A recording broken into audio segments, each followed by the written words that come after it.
G'day, Mate 40 here. So I was using Gemini to clean up my blog and the hosting and the WordPress and all that stuff, and it suggested a change to my wp-config file. And so I went and implemented the change, and then my whole website crashed. And even though Gemini helped me uncrash my website fairly shortly, about 15 minutes later, I still haven't recovered, right? What a trauma. This was 5 hours ago. To think that my thousands of blog posts may have been hidden from the world, that someone in need may have been seeking my guidance on a topic, and my website was down. And just that whole sense of vulnerability. I've got 23 years into my blog, and then it all goes away just like that. Just it was a semicolon. I just needed to add a semicolon to the first or second line, and the problem was solved. And thank you, Gemini, for pointing that out. But I felt so vulnerable. And you got to contrast that with the night before. So I've been reaching out to a bunch of friends and family, and so I reconnected with people, and it was good. Right? Sometimes you reconnect with people, and they tell you, "Oh, I'll lose my number, never call me again." But this was good. This was high quality connection. And some people, you notice that if you talk to them regularly, you find them a downer. But if you just space out the interactions a bit, or you focus your interactions on certain topics, then it's great. It's like fantastic. It's the best. You couldn't ask for more. So I'm a big believer in dialing people up or down in your life, and even taking notes before a phone conversation to try to get the most out of it. So last night, I was feeling great. Like, I felt understood.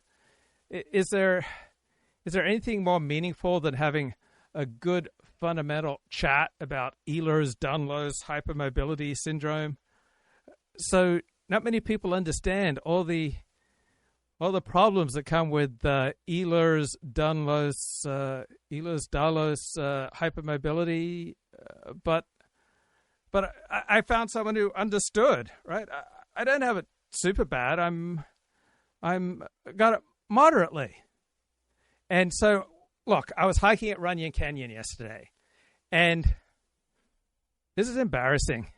Look, even the fatties were passing me by.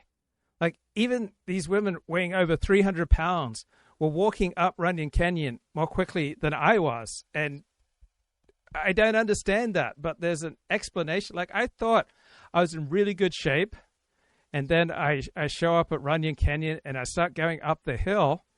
I was just absolutely drained.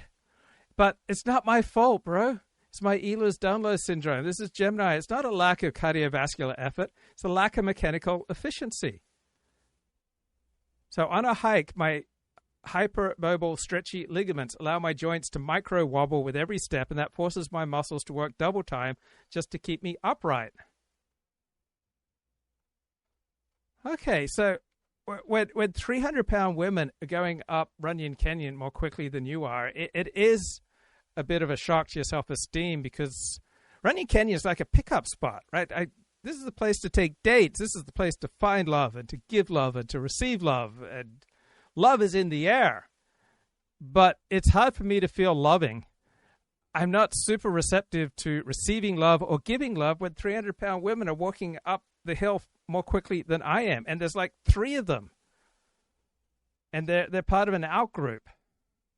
And I was like, what the heck? So I need to shift from viewing my body as fragile to seeing it as a system that needs better wiring and support.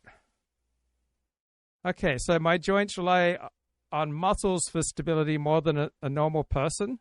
So I need to focus on proprioception. That's my inner sense of where my joints are in space. And in isometric strengthening, I should avoid party tricks, and I should avoid overstretching into the hypermobile range. If I experience a dislocation, I should stay calm and manage my muscle spasms. Panic causes muscles to tighten, which prevents the joints from slipping back into place.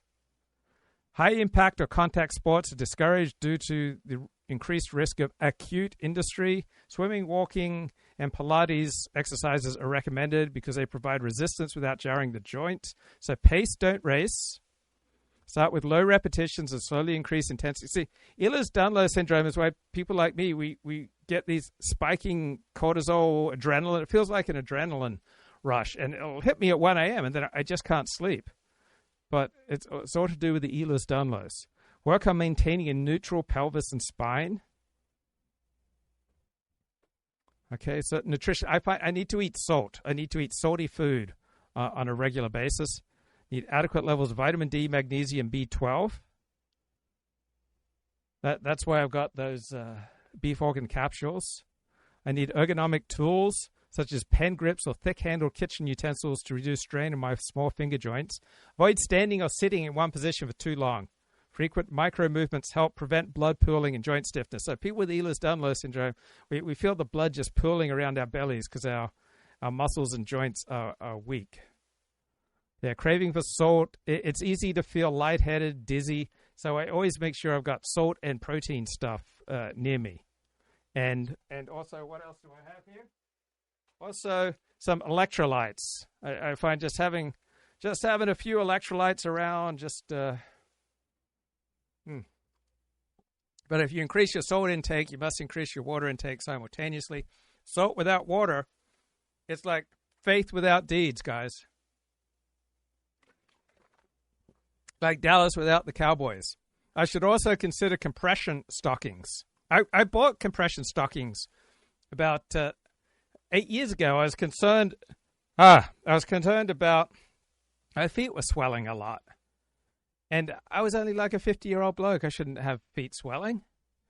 All right, specialized electrolyte powders or salt tablets, compression stockings. Right, these provide external pressure on those stretchy veins to help push the blood back toward my heart. And so, look, you don't understand what walking and hiking. It requires more energy for people like me with hyperelastic Ehlers-Dahlos syndrome. My tendons, particularly the Achilles, are more compliant. So they don't provide the same elastic snap the typical hiker's body uses to propel forward. So I am overusing my calf and thigh muscles. So whenever I hike Runyon Canyon, usually, I only did it once. Normally I do it twice. And I think if you do it 13 times, it's the same distance as going from base camp to the top of Mount Everest. But I only did it once yesterday because it was my first time doing it in about 6 months. I'm trying to spiritually prepare myself for life without professional football. So I know it's all going to end. The season is all going to end after the Super Bowl, and I'm going to have to face 6 months of life, particularly on Sundays, without professional football to distract me. And so I'm preparing myself to go for hikes and explore the great outdoors. So you don't know what it's like, mate. So there are cardiovascular issues. My blood vessels are more distensible. That doesn't sound good. So my blood vessels struggle to push blood upward against the gravity as I climb. So this triggers a spike in my heart rate. Hiking requires a strong push-off from the ankle. And this push-off for people like me is weaker because our ankle joints are less stable. My body then compensates by overusing hips and knees to drag the weight uphill. So did you see the last episode of Landman? The non-binary trainer helped the hot female cheerleader with her weak ankles. I thought that was beautiful. So I've got a less efficient gait strategy. So I burn through glycogen stores faster than the gait of people passing me. Right? I'm the victim here. So trekking poles, compression gear, pacing the heart. Okay, I feel better now. Step back, because the question is, what do we mean by... Have you heard of the blog Legal Insurrection? It's from the one conservative professor at Cornell. Freedom of speech. William Jacobson. And what do we mean by academic freedom? And I'd say for the most part, the university is not going to punish you for your speech if you're a faculty member. But that really jumps over the initial issue, which is there's no diversity of viewpoint on campus. So yes, there is relatively free speech, but there's almost exclusively from the left faculty on campus who express their speech. So it's not really at Cornell and at many of these so-called elite universities. The question is not, will the university punish you? It's, okay, who is even here to speak? And at Cornell, based on the statistics from the Cornell Sun student newspaper, they've reviewed donation histories, political affiliations. It is approaching 100% Democrat. And I can tell you from my own experience, it is approaching 100% in the range from your standard liberal, American liberal, which is probably the biggest cohort, to the extreme left. There really is no alternative viewpoint. So to me, it's a little bit of a dodge if the university says, well, yes, we have free speech. We don't, kick people out if we disagree with them. Well, of course you don't, because almost the only people on campus are people you all agree with. And so that's the more fundamental problem to me, which is that for 30 plus years, there has been a purge of non-liberals, and I like the way you put it, non-leftist. I don't know what conservative means anymore, but I know that I'm not leftist. I'm not a collectivist. I'm not that sort of person. But so the people we would normally in pop culture refer to as conservatives are essentially non-existent in the faculty at Cornell. And to the extent there are some, they are extremely quiet.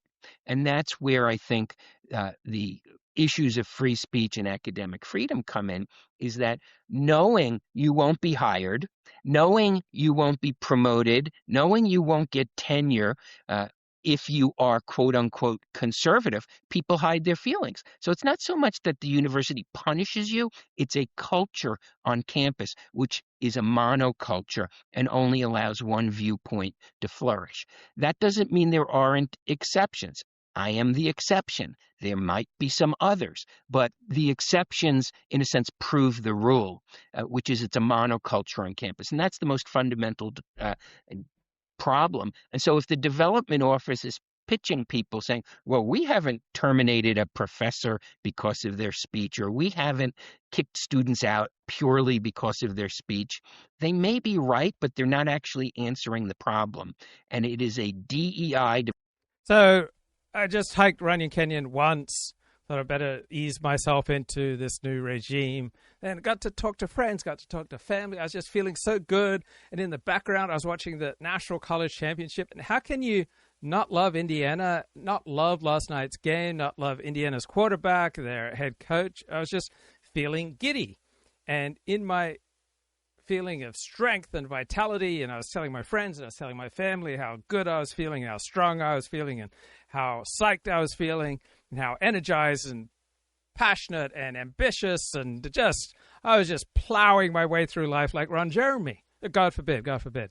The good part of Ron Jeremy, not the dark side. Donald Trump, it reminds me a lot of Ron Jeremy. Whenever I'd run into my uncle Ron Jeremy, he would say, oh, look, did you see that I was in Time magazine last week? Or did you hear that Kid Rock called me up on stage? Or this celebrity said this about me? It's like so Trump-like to take things so very, very personally. And Steve Saylor had a sharp observation that I think he's right on. He says that as people get older, they tend to speak their mind more, or they tend to put less effort controlling themselves, right? As you get older, it becomes harder to control certain parts of your character that you used to have mastery over. So this is Saylor. Egomania has always been a concerning, if entertaining, part of Donald Trump's personality. So last night, the point is I found it hilarious. And then this morning, in the cold light of day, I just found it, I wanted to vomit. So Trump's farcical but far-reaching Greenland crisis, right, highlights the question of whether the 79-year-old's advancing age is making it harder for him to control aspects of his character that he used to have more mastery over. I think that was Ron Jeremy's defense. A younger Trump would no doubt be sore about not winning the Nobel Peace Prize, but would likely have had more self-control to pass it off as perhaps a joke. One problem with aging is a decline in self-control over troublesome aspects of your personality. Most people, this coincides with a decline in the energy needed for self-assertion.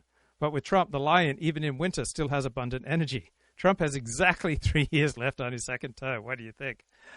Okay, I think that's very sharp analysis, but I just bewildered. Last night, I was pumping out the blogs and the social media posts about Trump's plans to, or threats, or if Trump invades Greenland. To me, last night, that just seemed like the funniest thing ever. I was having such a ball. I felt great. Okay, cold light of day. You wake up, you get going, you crash your website. And then I start thinking about Trump and Greenland. I want to vomit. It's like, what about the international norms, bro? What about all the hard work we've done to make everything more fair and more legal, and we respect people's sovereignty? Whatever happened to the great virtue of respect? So as I became more vulnerable, my internal reactions, my politics, my humor just completely changed. Things aren't funny to me when I'm feeling vulnerable, right? Certainly not the same things.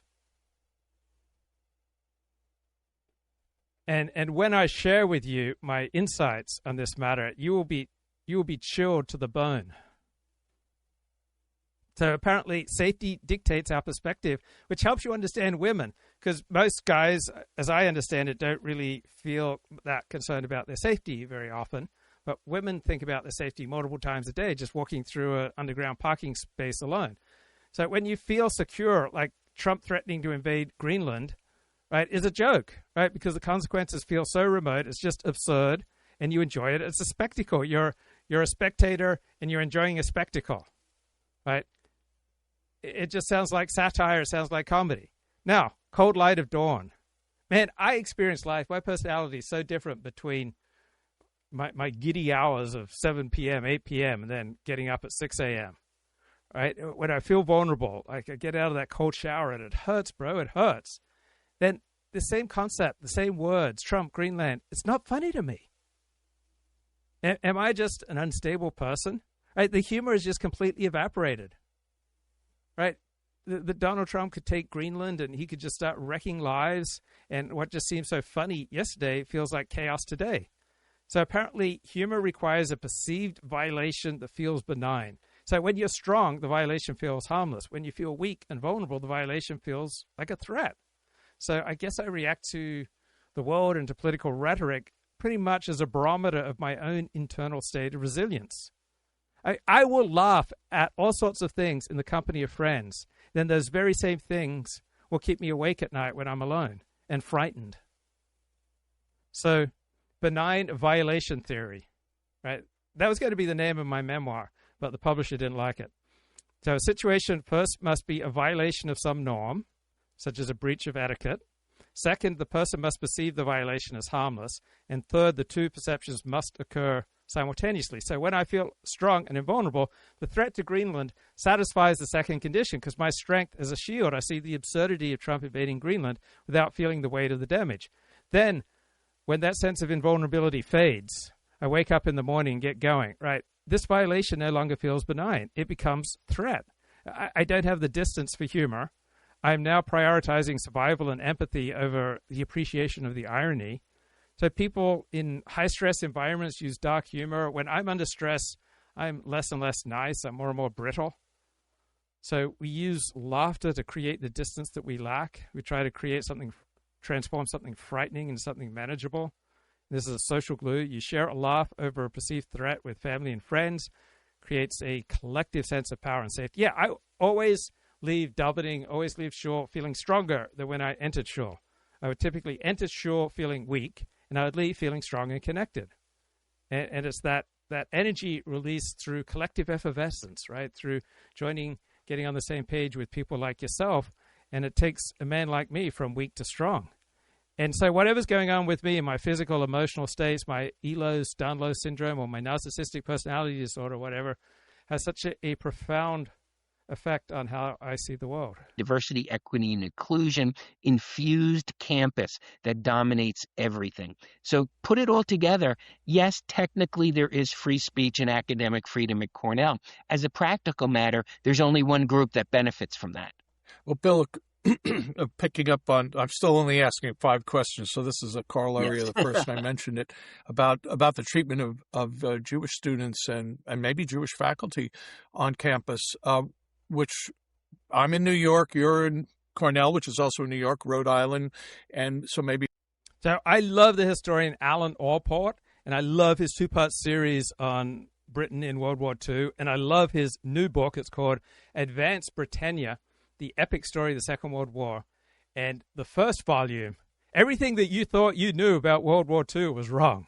For the first, that's the upshot of his first volume. It just blew my mind, insight after insight after insight. So now I'm going through his second volume, and I'm just letting it play all night. It's just so comforting to me. And apparently in the Second World War, various countries acted primarily in their own interest, and often their own survival required exploitation of another country. So the United States became the dominant global power. And guess what? The British became subordinate. And the Americans didn't really care. And the distribution of sacrifice among the various powers during World War II was not decided on the basis of moral principle. That's pretty shocking. But resources and strategy rested with those who had power, the Americans, and the British just had to accept a secondary position. So the Americans focused on what they wanted. They focused on their own needs. They felt very little obligation to alleviate the domestic hardships of Britain. It's like my girlfriend would tell me, I can always tell during certain procedure, like when you stop caring about me and you're just like totally focused on you. God forbid a girlfriend gave me a copy, The Givers and the Takers. She didn't think I was giving too much. And then the British then mirrored this indifference to the management of their empire. So hundreds of millions of Indians faced starvation in 1942, 43, 44. Why? Because the British prioritized food for Brits, not food for India. So hundreds of millions of people in India during World War II faced starvation, and the attitude of Winston Churchill was, well, let them take care of themselves, which they did and separated themselves from the British Empire.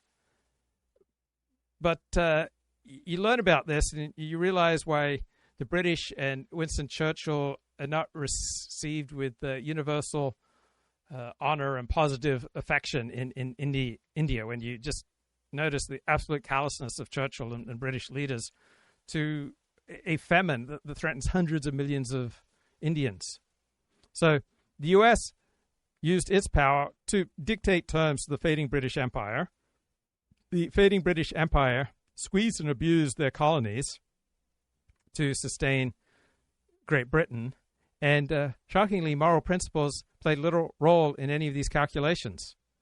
And the biggest burdens of war fell most heavily on those with the least power to protest. So while we are all locked in an iron cage together, we're not all equally vulnerable. And has it ever been different? Strong do what they will, and the weak endure what they must. That's what Thucydides wrote over 2,000 years ago. And it seems to still be the primary engine of realism in international relations, right? Very rarely do you find dominant powers voluntarily sacrificing their core interests for the sake of weaker neighbors. Sad.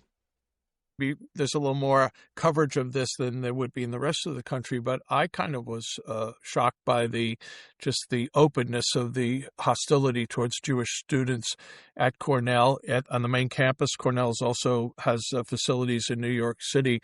You've been there for over 20 years or so, or were 18 plus years. 18. Were you kind of yourself? Well, that's because Israel is an outpost of white supremacism. Right? How can we support white supremacy?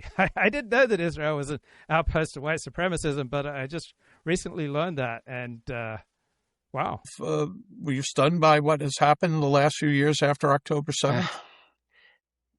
You may not be. But not really stunned.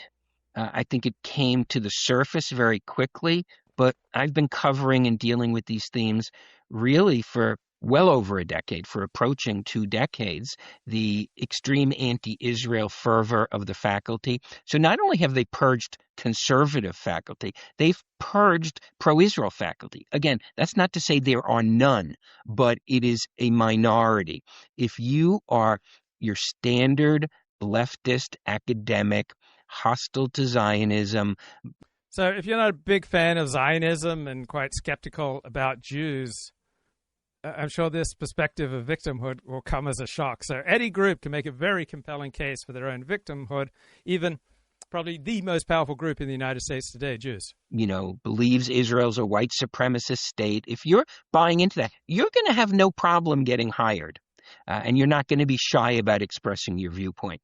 On the other hand, if you take a more traditional pro-Israel or at least Israel-friendly attitude, good luck being hired in the humanities and social sciences.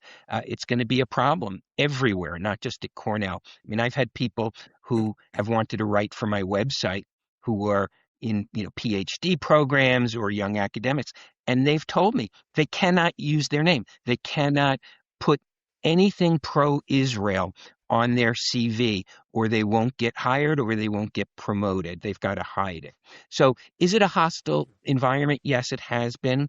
So a friend of mine, an Orthodox Jew, went to about 25 job interviews wearing a yarmulke. He didn't get hired for any of them, so he blamed his yarmulke. And when job interview number 26 came along, right, he took off his yarmulke to get the interview, walks into the interview room, and the person interviewing him is wearing a yarmulke. And the person says, wait, I heard that you had the strength of your convictions to always wear a yarmulke, but now I see that you've given it up. So not always clear when it's to your advantage to wear a yarmulke. It mostly revolves around the Israel issue.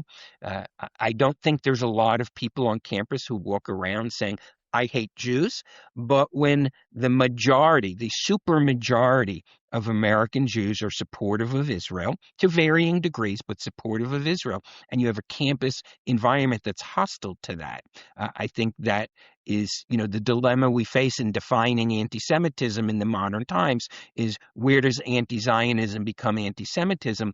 Well, when you're shouted down, when you're disrupted, when you can't bring speakers to campus, when you're demonized. There was just a case in both the New.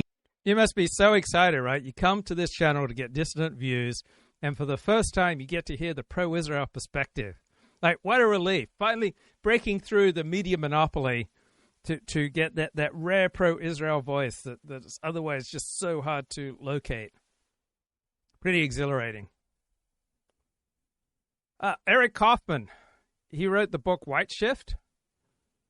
He's part white, part Asian, part interesting bloke. And he has an essay here, The Truth Behind the Groyper Panic. And what have I been telling you, mate, for years? The problem's not the problem. The problem's a reflection of the deeper problem, unless it comes to murder, right? Murder is the problem. But outside of that, most problems are not our problems. They're reflections of deeper problems. And so, too, with the Groypers, right? The problem is not Nick Fuentes or Tucker Carlson or Kanye West or far-right celebrities dancing to Kanye's song Heil Hitler in a Miami nightclub, right? Nick Fuentes, Andrew Tate, and his brother Tristan, ethnically Haitian Filipino YouTuber Sneeko, and Sudanese Muslim manosphere influencer Myron Gaines, right? All dancing to this Kanye song. And Fuentes says Hitler is cool, and he uses sexist and racist stereotypes. And Tucker Carlson, man, he platformed him. But here's the point, right? These people really don't matter much. And to the extent they matter because they are a reflection of losers, right? Marginalized losers follow Nick Fuentes. You don't have many dentists following Nick Fuentes. I don't think you got many accountants following Nick Fuentes. I don't think you have many people earning in six figures following Nick Fuentes. I don't think you have many men or women who are married with kids who have a church or a synagogue listening to Nick Fuentes. So when you survey Nick Fuentes' followers, almost none of them are white nationalists, right? Most of them have a fairly positive view of blacks and of Jews, right? His followers are just 12 points cooler towards Jews than other Donald Trump supporters their age. Tucker Carlson, similarly, right? His audience has pretty similar views towards Jews to that of Ben Shapiro, right? Tucker's audience has a warmth of 57 degrees towards Jews. Ben Shapiro's followers, they have a warmth of 65 degrees.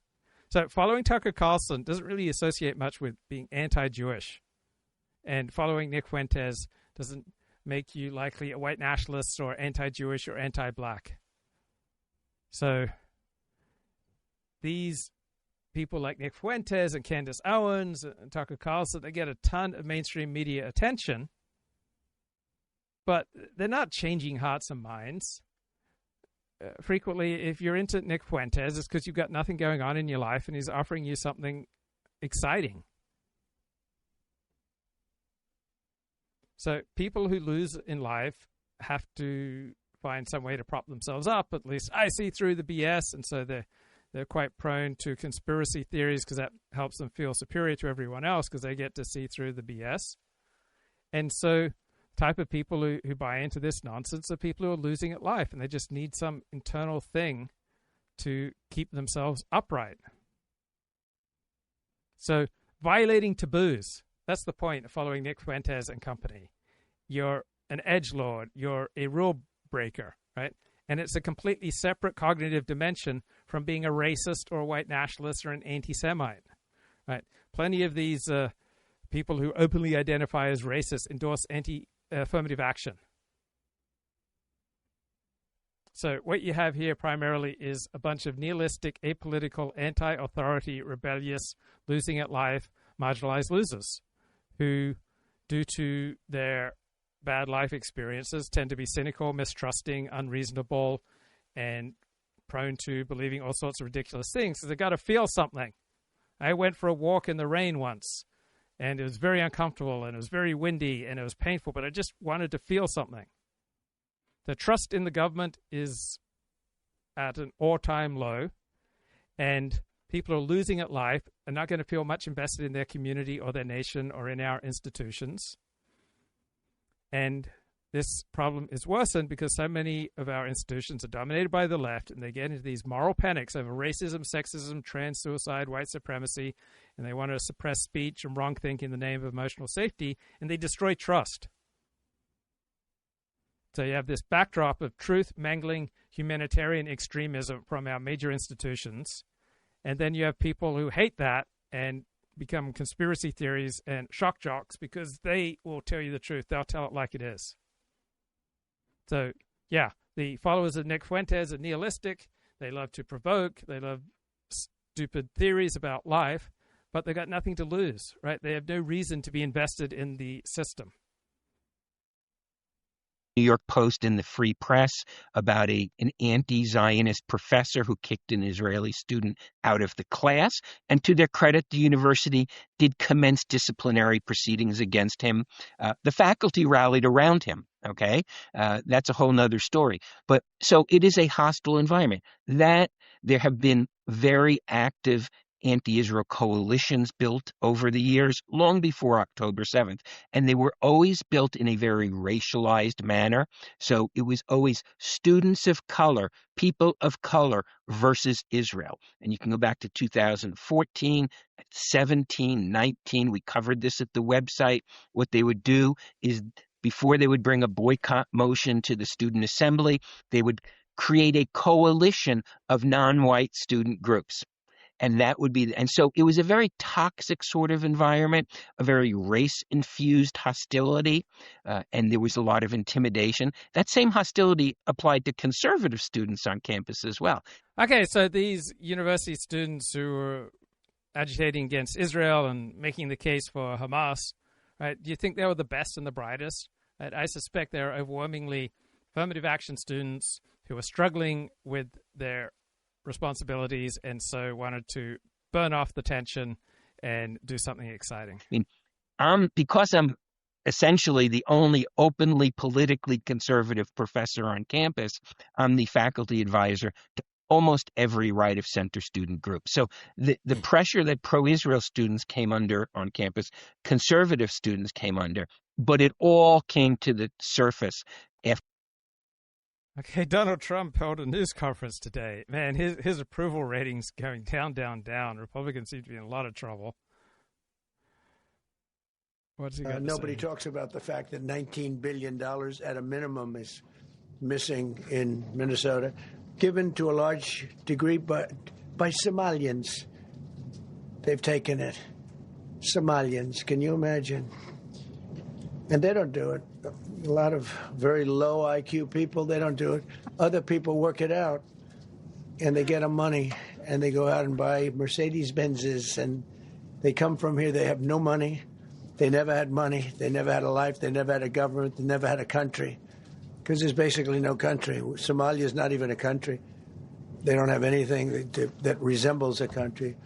And if it is a country, it's considered just about the worst in the world. They come here and they become rich and they don't have a job. I was told that Ilhan Omar is worth $30 million. She never had a job. Okay, apparently Senator Bernie Sanders was a no-shower. He skipped every meeting in his 18 years on the Holocaust Museum Board. So, for many Jews, such as Bernie Sanders, there are higher priorities in their life than the tribe. And it doesn't make them a bad person, right? Some Jews, their highest priority is supporting capitalism or communism or socialism or free markets or science or journalism.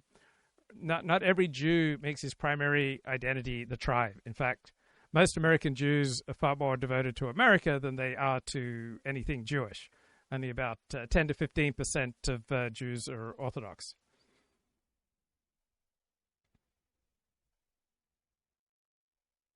After October 7th. And when I say after October 7th, I mean like October 8th. I always say to people, if you want to understand how bad it was, don't look at October 7th.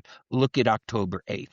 There were marches on campus, calls for intifada, which was the violent suicide campaign against Israel, denunciations, graffiti, intimidation of students, intimidation of Jewish students. So it all that I'd been seeing for a decade prior to October 7th came right up to the surface. What was that movie with Robert De Niro playing a mobster that was Analyze This? So I went to that movie with Kendra Jade, and there was a scene in there where maybe it was The Sopranos, where the big mob guy says, "Do you kiss your mother with that mouth?" And so you could think about the Groypers. Do they kiss their mother with that mouth after they say those terrible things? But yeah, people are complicated. And the important thing with regard to Zoomers is that they are not invested in society, and they've woken up to how many of our leaders and leading institutions have been lying to them. And when people wake up to these lies, they don't tend to react moderately. Right, they tend to overreact. So someone goes along to get along, is following all the normal rules, and then they recognize, oh, I've been lied to about everybody just has equal talents. No, different groups tend to have different gifts. And then people think, oh, well, I've been lied to about everything. So apparently swing voters, young and minority voters moving between parties, are twice as likely to hold conspiratorial views because they are half as likely to have much going on in their life. If they own property, if they are married, if they're committed to their families, friends, and community, right, they'll be much less tempted to buy into these exciting but stupid beliefs. So the power of the Groypers is overstated. But what's important here is the nihilism and mistrust that they exploit are real. And why is there so much nihilism and mistrust? Because our elites and our institutions have been lying to us. Now, the important thing is they lie to us for good reasons. Right? We have these various no-fly zones to protect vulnerable groups. And so all sorts of groups are exempt from public social criticism. So you have protected, marginalized, vulnerable groups, however you call them, such as Jews, blacks, Muslims, LGBTQ community. And so maybe you have these no-fly zones, no criticism zones for good reasons, right? They argue that we need these restrictions on speech to provide emotional safety, to reduce social harm, to prevent escalation that comes from hate, to provide social cohesion, so we shouldn't point out certain inconvenient things. But this all comes with a huge price, right? You are reducing truth-seeking, truth-telling, and you declare certain topics off limits, and the epistemics of America suffers. People can't speak honestly about their observations, about their life experiences, about the data, because these observations contradict the sacred narrative. And so then people lose trust in what they are told by our institutions and politicians and media is true. So there's a vacuum, resentment grows, and people are seeking alternative and more radical sources of information like this live stream. And these no-fly zones, you can't criticize Jews, blacks, gays, Latinos, or any vulnerable, historically marginalized community, right?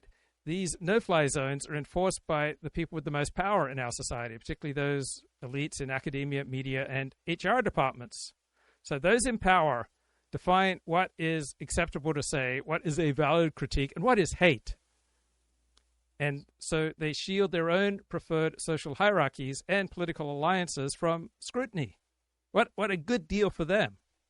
And they get to rule by making an alliance with these marginalized groups. Elites could not rule if we had a united country. Elites can only rule in a pluralist society. And so elites make deals with these marginalized, vulnerable communities. We will protect you. In exchange, you will support us. And so elites are able to pick off enough of these marginalized communities to assemble a coalition that effectively grants them power. So there's a chilling effect when you're not allowed to critique certain groups. You have a retreat from an open marketplace of ideas, and you don't get to refine and correct social policies that fail, even though these policies have noble goals, but they are at war with reality, which you're not allowed to mention. When you suppress truth, when you suppress speech, right, the speech doesn't disappear, it goes underground. Right? People become more attached to their edgy views, and they are more difficult to shift from bad ideas through public debate, such as the Groypers, because they live in these echo chambers, because they recognize that many of our major institutions were lying to them. And these no-fly zones also are a form of status closure. You can only advance in many institutions if you are a person of the lie, right? If you're a man of the truth, you're not going to advance in large swaths of America. So if you are quite willing to lie and quite willing to play the game, then you can get power and money and prestige and get access to resources and sex and money and all sorts of great things in life. You just have to be flexible in your commitment to truth. You just have to be economical in your truth.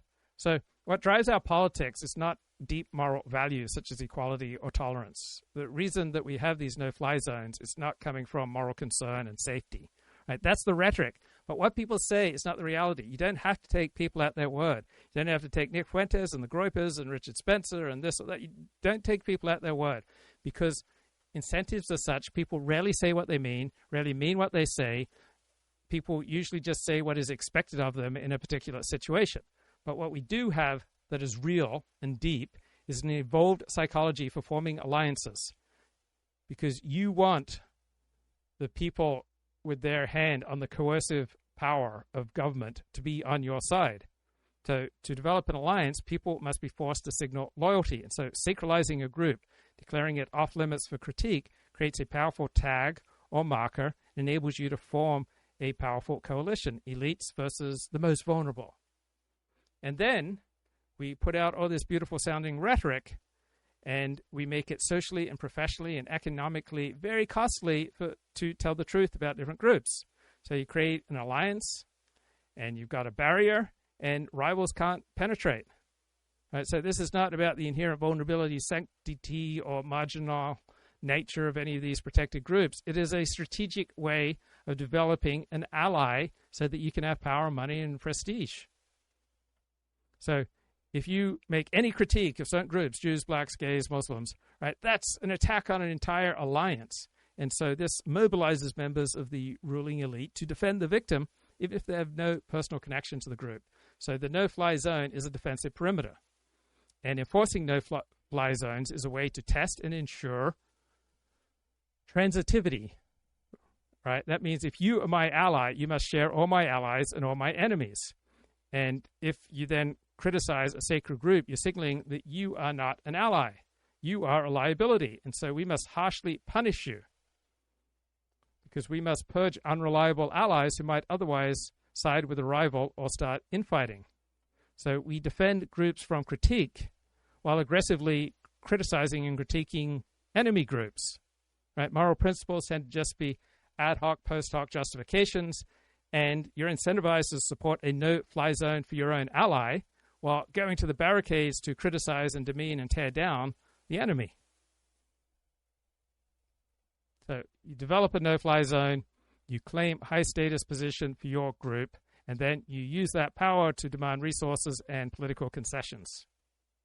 We make these moral condemnations not because we're good or interested in what is good, but to punish our enemies and to empower our friends. Right? This is a way of saying, I've chosen a side and I will punish anyone who opposes us. And this then changes a way that people process truth. You have all these supposedly sacred groups, marginalized groups, Jews, blacks, gays, lesbians, Muslims, etc. They become sacralized, they become protected from criticism and critique. And if you were protected from criticism and critique, would that be a strong force in your life to make you finer and kinder and more effective? No, people will take advantage. So we have all these nested speech codes that function as social gatekeeping to uphold a certain social hierarchy where you have a certain elite on top willing to make alliances with people down below so that they can have power, prestige, and access to sex. So you have groups that are exempt from standard criticism, investigation, analysis. So you've created incentive structures for journalists, for academics, for public intellectuals to just take it easy on certain groups, right? Put a higher value on safety and status over truth and accuracy. So you've got a feedback loop where uncomfortable data points are ignored because you don't want to be a heretic. So you have a fractured information landscape where the official narrative diverges dramatically from observed reality. Heavy faculty involvement in those protests. The faculty in many ways instigated and managed them. And so, yes, it created a very hostile environment, so hostile to the extent that an undergraduate student who's now serving 4 years in prison made open, violent threats against the kosher dining hall and Jewish students on campus. We infamously had the professor who at a rally not that long after October 7th said he felt exhilarated when he heard about it. It was a very toxic environment. I'd say it's calmed down in the past year because the administration finally started enforcing the rules. And what I've always said is you don't need new rules for these students, the anti-Israel students. You just need to enforce the same rules everybody else lives by. I'm not seeking extra punishment for them. But we have rules. You can't march through the library with a bullhorn and disrupt everybody. But that when that's applied to them, they say, oh, you're violating our free speech. No, we're just applying the rules evenly. You can't blockade doors. You can't blockade buildings. You can't do all those things.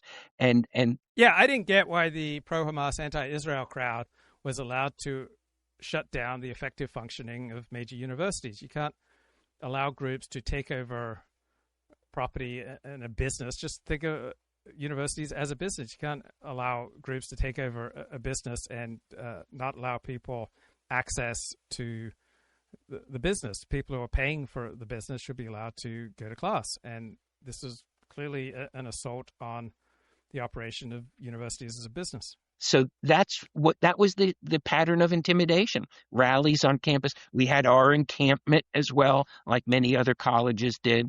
And so that really is. You can't allow encampments. It just encourages the worst type of We are behavior. back with Victor Davis Hanson. In his own words, I'm Jack Fowler. I am hosting Zimmerman case in Florida, where George Zimmerman correctly and properly invoked self-defense in the shooting of Trayvon Martin.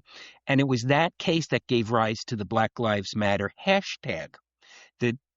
We also then covered in 2014 the Michael Brown shooting, the so-called hands up, don't shoot shooting.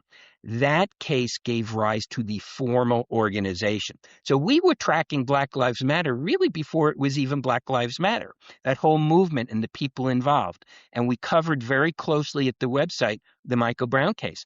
And for those of the listeners and viewers who don't know, hands up, don't shoot never happened. It's a fabrication. The Obama Justice Department, not the Trump, the Obama Justice Department reviewed that, investigated it. Right. So when you sacralize certain groups and say they should be exempt from criticism, right, and institutions say these groups, these topics are sacred, they are beyond criticism and analysis, right? You create this huge gap between official narratives and the lived experiences of millions of Americans. And you destroy trust. You destroy social cohesion and trust in America's institutions. So we have all these elites trying to suppress wrongthink. And overwhelmingly, elites are far more supportive of censorship of speech than ordinary Americans. And they claim they do it in the name of emotional safety. But there's no way they can eliminate these nasty thoughts, these forbidden thoughts. They just drive people who have these thoughts into nihilistic, content-neutral conspiracism. When elites won't engage with the truth, when elites won't talk about the complexities of group differences or the trade-offs of immigration, then they cede the territory to people like Nick Fuentes and Tucker Carlson. Right? People gravitate towards people who articulate their taboo experience of life. It's not because they necessarily agree with Tucker or Nick, but they feel that the active violation of these taboos about speech feels honest. And if the institutions that dominate America are putting out lies and promoting moral panics, then it's likely that forbidden information is true. So reality is porous. We're all affected by each other. When I started feeling vulnerable, then my attitude towards Greenland and Trump's threats completely changed. The Buffett identity is a useful fiction for the highly educated and the elite, but in turbulent, dangerous times, we all tend to have a keener sense of our own vulnerability, and so we see this widespread shift all across the political spectrum, from left to right, from delusions about living a Buffett identity to the acceptance that we have porous and reactive identities. And when people feel that what is true and what is not true is being managed by an elite class who's not interested in truth, but is being managed in an elite class's interest, then the elite lose the buffer of institutional trust. And now people become prone and porous to any narrative that challenges the elites and challenges the status quo and challenges the institutions, no matter how wild and crazy sounding, because it just feels more true than what the institutions are saying. Right? Holocaust denial is not about the Holocaust primarily, usually. Right? It's more about a general commitment to a middle finger to authority. Right? If people in charge say the moon landing happened and the Holocaust happened, right, a person who's lost trust in our institutions will reflexively doubt both. So the no-fly zones established around sacred groups catalyzes this total epistemic breakdown. And those with the least invested in society, who have the least in their lives, who are building the least, who have the least reason to feel optimistic about the future, are going to seek out excitement and provocation and conspiracy precisely because of the enormous disconnect they feel between what the elite institutions tell them and their own reality of life. And if this group become the kingmakers in national elections, then our whole system would be forced to bend towards their low IQ discussions, which will not please Nathan Kaufman. So we have this feedback loop. We have elite institutions trying to clamp down on speech. They're battling rising hate and misinformation by trying to expand sacralization and no-fly zones. And the more they do this, the more they validate the conspiracist claim that the system is lying to them. So we are minimizing any possibility of some kind of shared, truth-based public square. And I enjoy provoking, right? I spent my life provoking. When I provoke people, it makes me feel excited. It makes me feel superior. But I finally had a therapist get through to me. He said, Luke, when you unnecessarily provoke people, you hurt them. So the more connected and happy I feel, you feel, the more precious our lives, the more we have going on for us in our lives, the more love we have, the more family and friends and community and good things, the more optimistic we are, then naturally you're going to take more care, you're going to be more careful and more considerate in your choices because you don't want to say or do anything that might hurt those you love. On the other hand, if you have nothing precious in your life, if you're not going anywhere, you're not invested in your community, then you're very likely to find it tremendously exciting to burn everything down. They wanted to try to get that policeman if they could, and they said they couldn't because it was a legally justified shooting. He was not. There's no credible evidence. Michael Brown had his hands up saying don't shoot. All the credible evidence, including the forensics and the ballistics and the gunpowder on his hand, showed that Michael Brown was shot because he sucker punched a policeman sitting in his patrol car, reached in and tried to grab his gun, was shot the first time, and then there was a second shot. So Black Lives Matter was created from a fabrication. And I can't say this enough. So what do you do if you live an elite life, you're highly educated, you've got family, friends, community, you've got a lot to lose, and to maintain the wonderful things in your life, you have to give public assent to lies.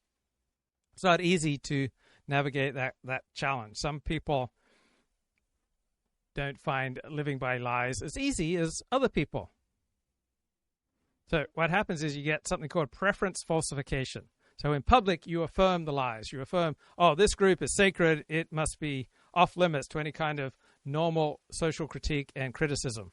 And you have to do that to maintain your standing in polite society and keep your job, keep your family, keep your spouse, keep your position at synagogue or church. But in private, right, you look for ways to share forbidden truths.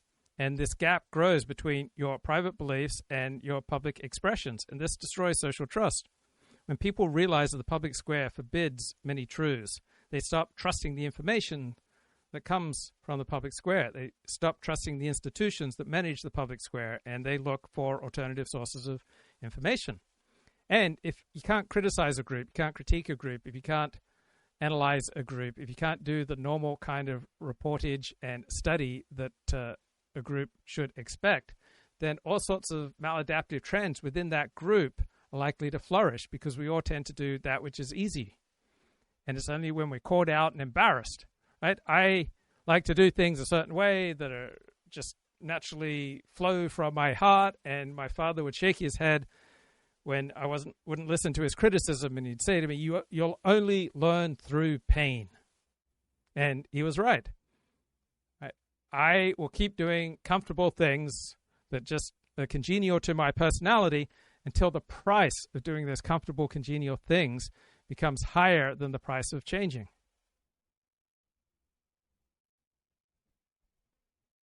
Sometimes you'll hear a truth. You'll hear a brutal type of feedback, and it will affect you, and it will change you, and it will most likely send you in a much better direction.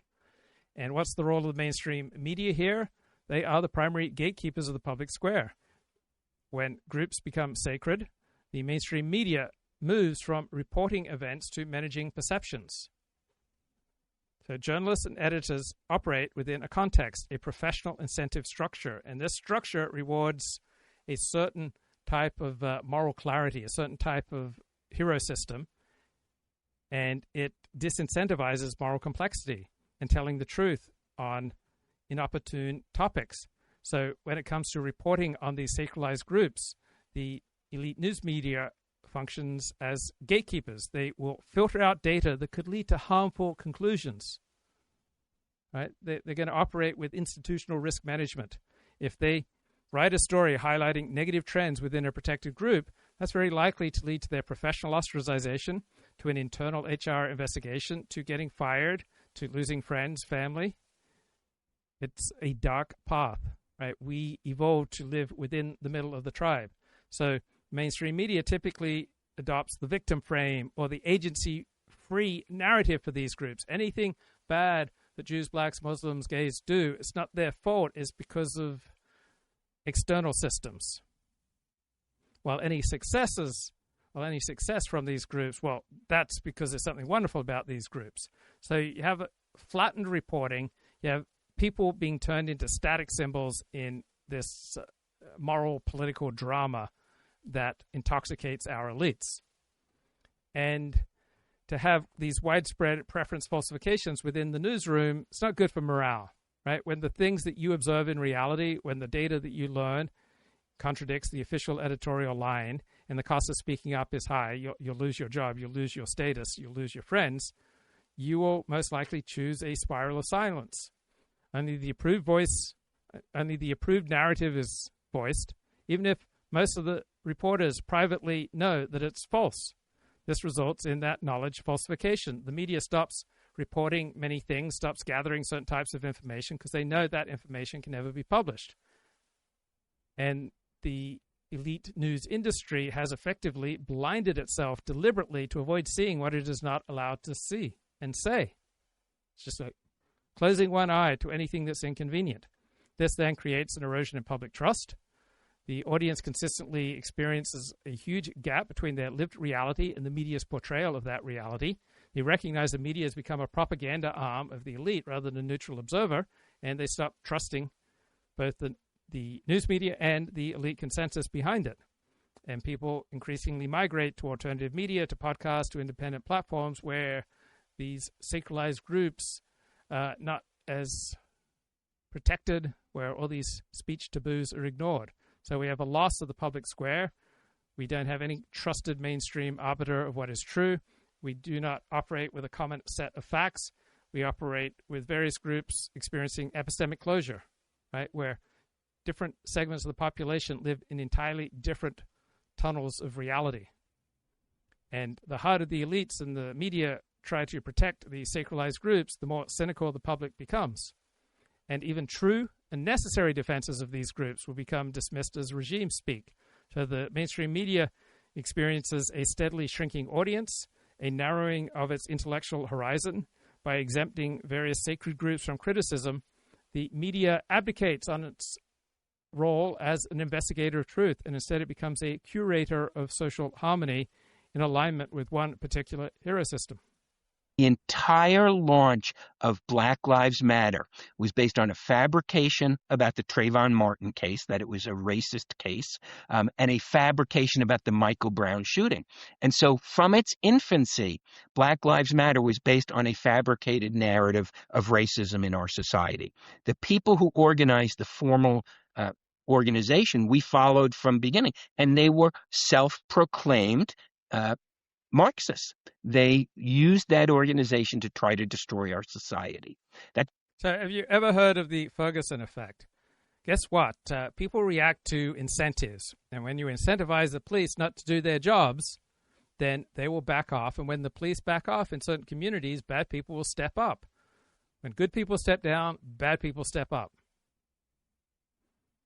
So the Ferguson effect says that if you incentivize the police, if you direct a torrent of unfair and bad publicity to the police for enforcing the law, then they'll stop enforcing the law, they will depolice, and as a result, you'll get an astronomical rise in violent crime, which is accountable for thousands of unnecessary deaths in America since the summer of George Floyd in 2020. So the news media doesn't talk about group-level disparities in crime rates because they don't want to stigmatize a sacred group. So you have an epistemic gap. The public sees rising crime, and they see a certain sacred group responsible for much of that crime. And then when they tune into the news provide explanations completely untethered from reality. Look at St. Cloud, Minnesota. It, for decades and decades, had very low crime rates. Now crime rates are escalating. Why? Who moved into St. Cloud, Minnesota and started committing a whole ton of crime? But if you talk about that, you would violate the taboo. You would violate that Somali immigrants are a protected group. So we have to emphasize the struggles of Somali immigrants. And you have to make them exempt from the same type of civic criticism that legacy Americans face. You have COVID hitting, and public health leaders and politicians and the elite media didn't have credibility with many Americans. So you had anti-lockdown protests by Christians. These were public health threats. But protests for racial justice, these were essential to public health. So people realized that public health wasn't truly dedicated to public health. It was primarily dedicated to a certain type of political moral agenda. And that the science is just another tool for social engineering and for the advancement of people with one type of hero system rather than the objective measurement of, say, viral transmission. So people then become more broadly skeptical about Medicaid, because you get all these stories in the mainstream media about how extending Medicaid saves lives, Obamacare saves lives. But if you look at it more realistically, there's not much evidence that expanding Medicaid saves lives. Right? The truth is not on that side.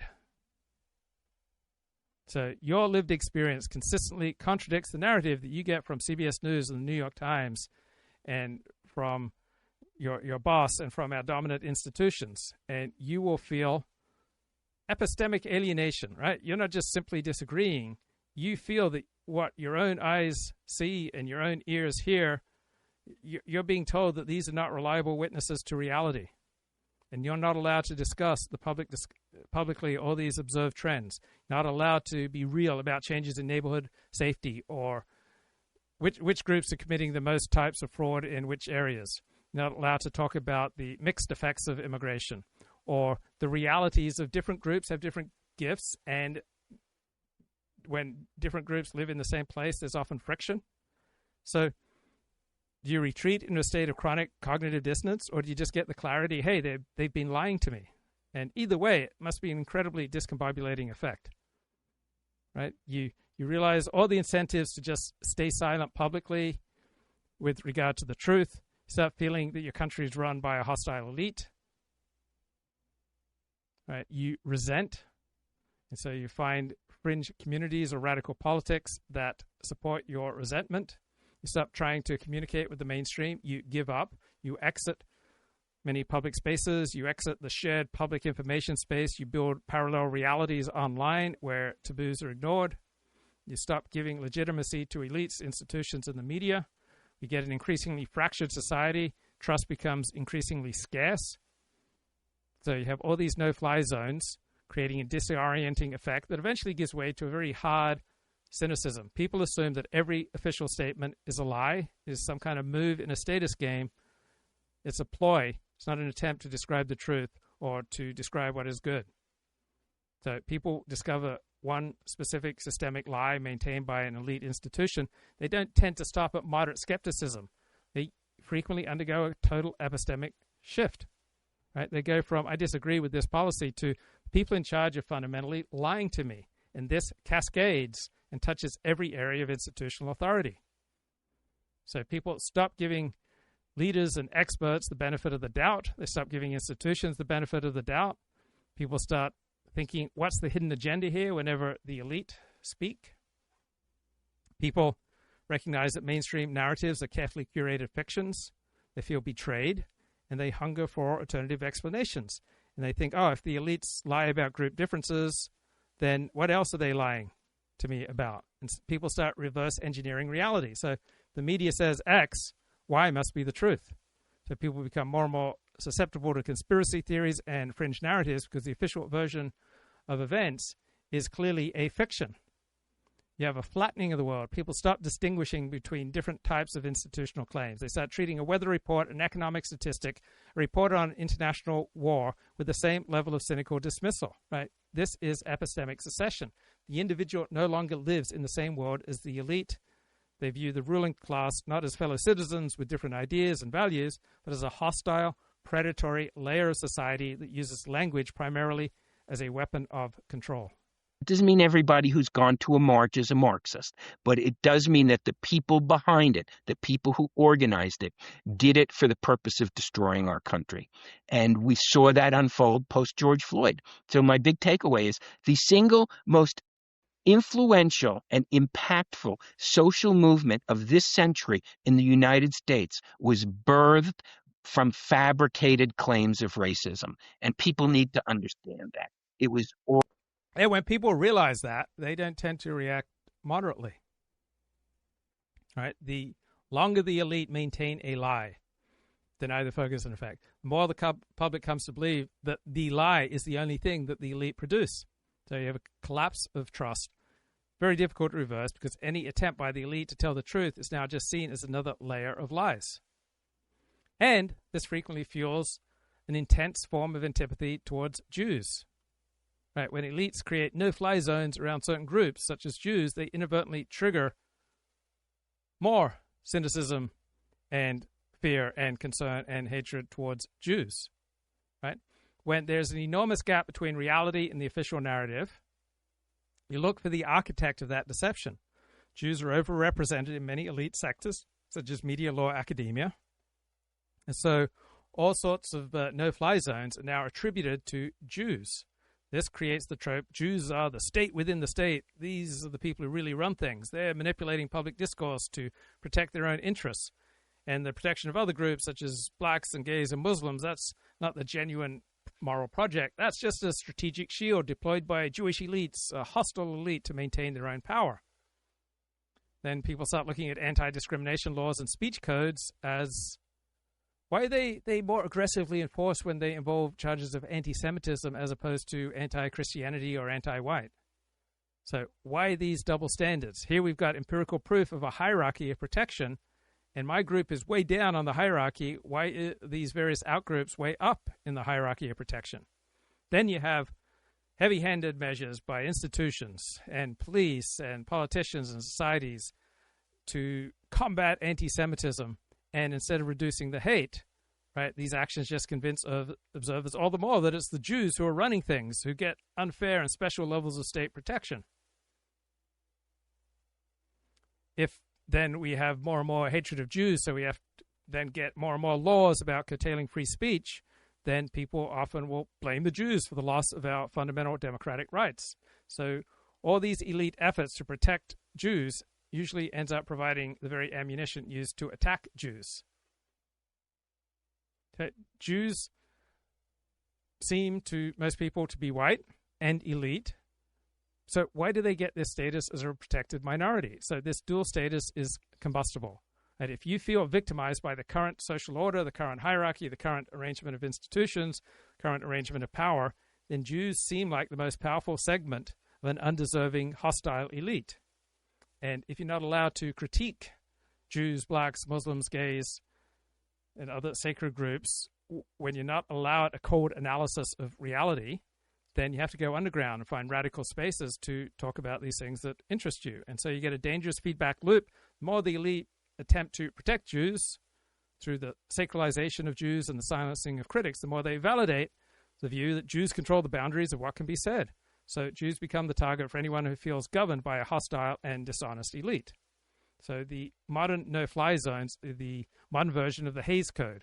But instead of banning immorality or profanity, right, the current unwritten code restricts the depiction of truth with regard to certain sacred groups, which completely alters the mechanics of storytelling, character development, movies, TV shows, and audience engagement.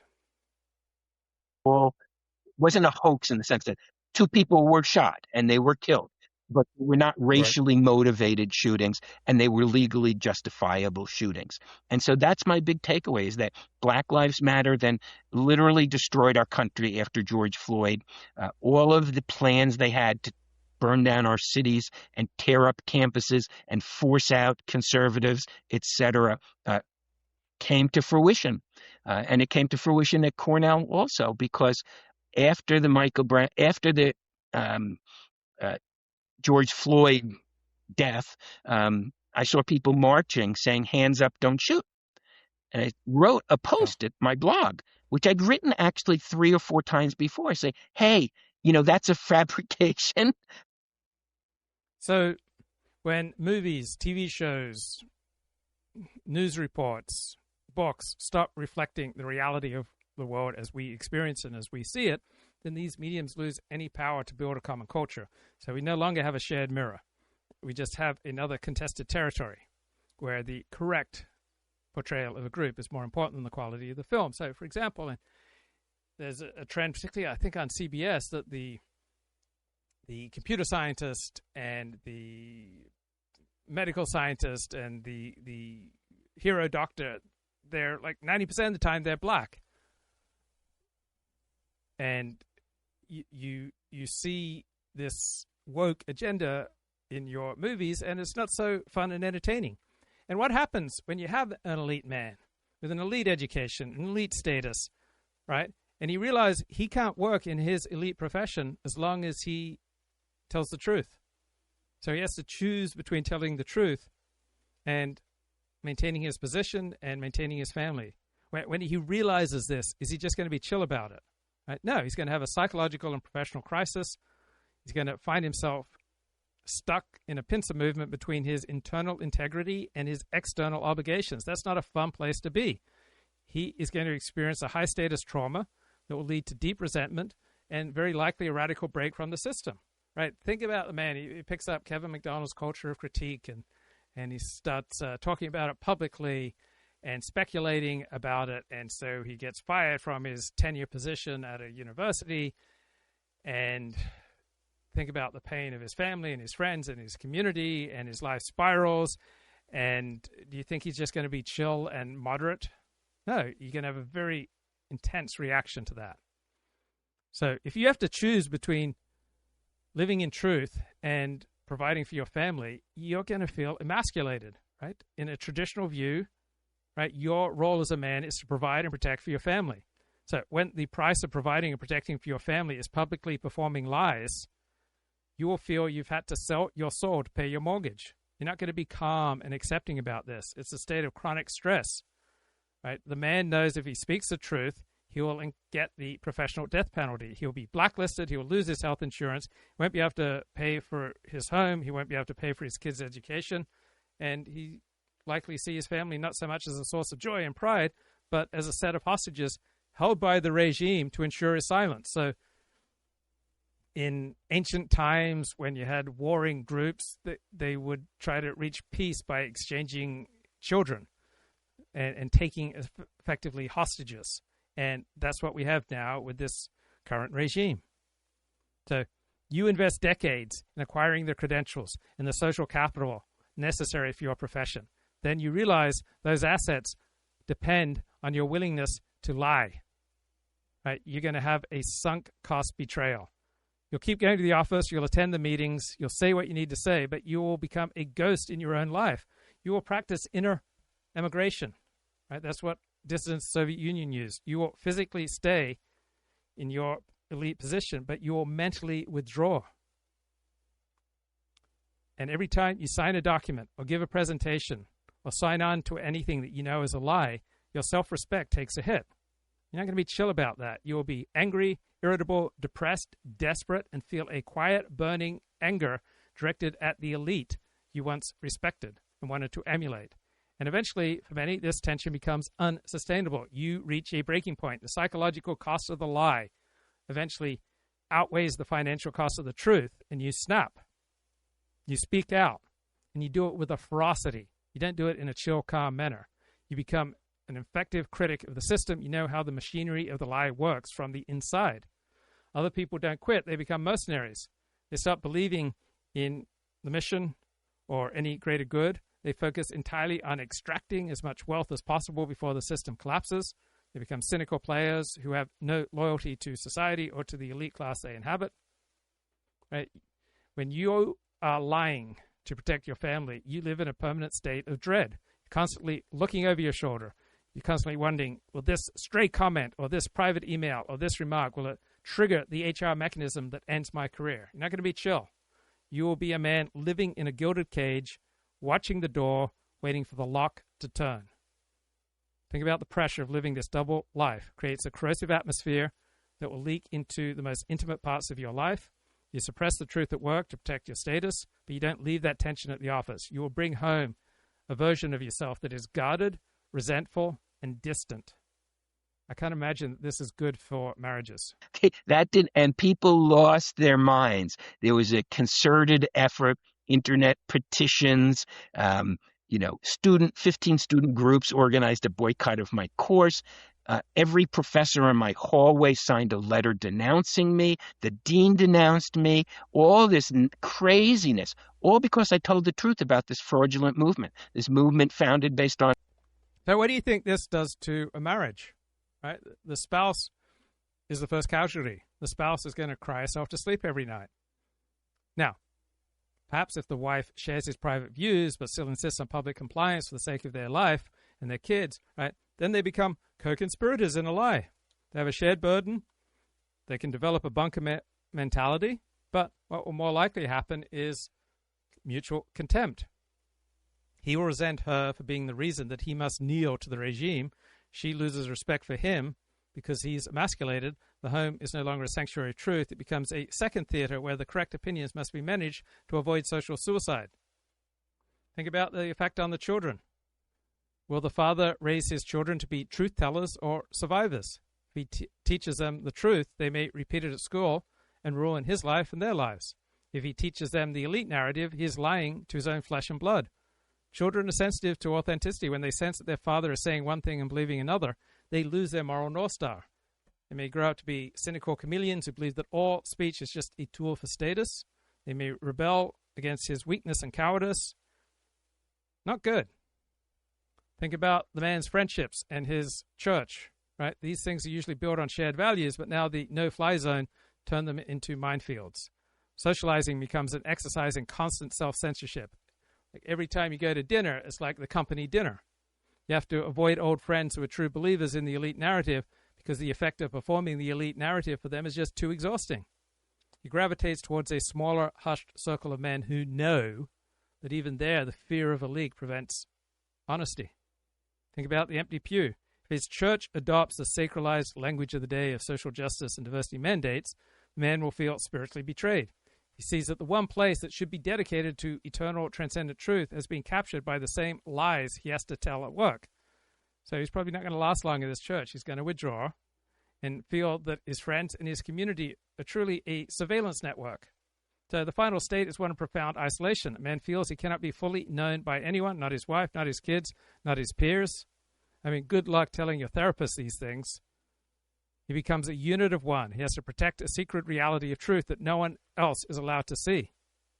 Right? And this atomization is the goal of the system of lies that uses these sacralized groups to enforce speech codes. It breaks any bonds between people, leaves them isolated. There's no one to trust but the state and the institutions that manage this lying narrative. So the elite man realizes he's been lied to. He realizes he will lose his family and his social standing and his home and his community if he pursues truth. He's not likely to be chill and cool about it. On fabrications. And so I'm very familiar with BLM. I've been following it forever. I'm never going to stop speaking out and letting people know that it was based on a fabrication. Terrific work done by Legal Insurrection on that. Now, I'm going to read an ad. Before I do, all right, so next up now, my reported monologue. I'm here on a regular basis to try to explain Donald Trump. I'm not here to defend him. I'm not here to attack him. There are tens of millions of people in America who love the guy and tens of millions who do not like him at all. And I feel like my job is to try to explain him. I've known him not well, but well enough for a long time. And that is part of my formal job, is to report on Donald Trump, and has been now for over a decade. It's an interesting story. As a journalist, he's a compelling character. And I think even the people who disdain him the most would have to acknowledge that this is a key story. But I also feel like there's a vacuum. If you read the media, talk to Trump supporters, talk to his detractors, I find you rarely get a clear sense of what he's like. And this Greenland fight, which is dominating not just the news, but what's going on all this week in Davos with Europe and the United States really disagreeing. Part of the fight's about the president's announcement about new tariffs, but also his threat that he's going to take Greenland the easy way or the hard way. Markets around the world are rattled. As I record this today, people are really concerned about the economic impact here. And European allies and American defenders of Europe are stunned. So what I'm going to try to do today is to take the reporting I've done since this began and match it up with the reporting I've done with Donald Trump over a decade. This is a real thing. This is a real fight. This is not trolling by Donald Trump, although it is that too. It's not just trolling. And this is not going to go quietly away. Some of the people in the commentariat are saying that this is going to rip the NATO alliance apart, that the threats that the president, Vice President Vance, others in the administration and Trump allies have made against NATO, that it has to change, are nothing compared to this fight. And you are already seeing some remarkable things. NATO countries sending military force to Greenland. They say to show that they can defend it, but clearly it's meant to send a signal. The release of private communications between the president and NATO allies by both those allies and by the president himself. Scott Bessent, the Treasury Secretary in Davos, saying everybody needs to take a deep breath and kind of mocking Europe and warning them not to escalate things. People are saying on the left who don't like the president, who are very upset, and you shouldn't, if you love what the president's doing in threatening Europe and threatening Denmark and Greenland, you should understand that a lot of your fellow Americans are very upset by this. And we've talked on two-way, and I've talked elsewhere to Trump supporters who do not like this. And the polls are clear. The polls are overwhelming. We talked about that last week. The polls are overwhelming. People don't want a military takeover, and they're not that keen on some sort of forced takeover of what's happening. So the White House is not in a panic over this. And in fact, Bessent and the president both continue, Secretary Rubio, brimming with confidence. While the markets have taken a hit, there's not, at least, again, as of today, a full-off panic. But people are wondering about the NATO alliance. And the New York Times is asking apocalyptically whether this could represent the end of the alliance as has been known to exist, defending the West. NATO has been a valuable part of world security and American security for a long time. So there's no doubt that this is a serious thing, and there's no doubt that people are both cheering the president on in some quarters and rooting against him in others and angry at him in others. And the Europeans are divided. A lot of them are talking publicly and privately about trying to work something out.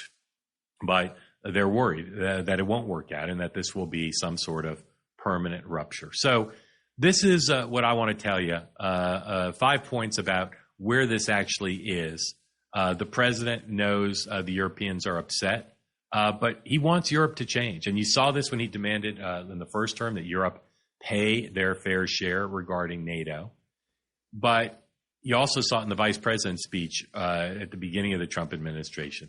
They look at old Europe as just that, as old, and that their failure to modernize their economies, their societies, their militaries, he looks at that as a reason to act, and he thinks it gives him room to act with impunity.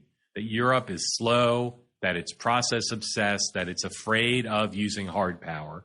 And when Scott Bessent mocks Europe, as he did in Davos, for maybe they'll react by forming a working group, that's not an accident. That's meant to send a signal that what Trump and Bessent and Rubio and Vance all believe is that Europe can't respond quickly, that Europe cannot escalate things quickly, and they've got nowhere to go but to deal with the United States. And the irony, from the point of view of many people around the president who I've talked to, is that who played footsie with Putin and with China over the last decades? Not the United States more than Europe. Europe became reliant on Putin's oil and stayed reliant on Putin's oil even after he invaded Ukraine the first time, even after it was clear that he was a bad actor. They have established deep economic ties with Xi. You saw the Canadian Prime Minister meeting with Xi this week. Their view is, the Team Trump speaking to Europe, you all have done nothing to check Putin. You've done nothing to check Xi. You're reliant on the United States, and yet you take the easy way out on economics by doing business with those two countries. And whether it's trade or energy or security or Ukraine, from Donald Trump's perspective, Europe needs to change. And while he's doing this effort to get Greenland on the merits, which we've discussed here, about security, having a missile shield, and about the shipping lanes, and about the rare earth minerals, they also see this as an opportunity to try once again to get Europe to come into the modern world. And a lot of people in this country, a lot of the people in the national security establishment, they bristle at that. They want Europe to be, considered an equal partner in this alliance, and that's just not how Team Trump thinks about it. All right, second point I want to talk about is I've been reading a lot of people who are against Donald Trump who say, this is it, this is different. Trump's lost his mind. He's connecting the failure to get a Nobel Prize with his efforts to get Greenland and to not.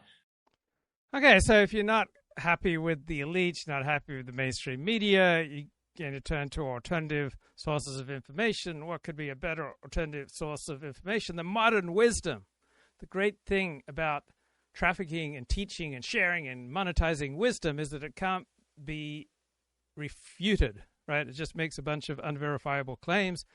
I enjoy some of the Modern Wisdom show with Chris Williamson, and he engaged in forbidden conversation, right? We've got a forbidden conversation space here about men and masculinity and men's problems, right? And this is Chris Williamson speaking to that edgy academic who is being upheld as the voice for men who feel alienated, Scott Galloway.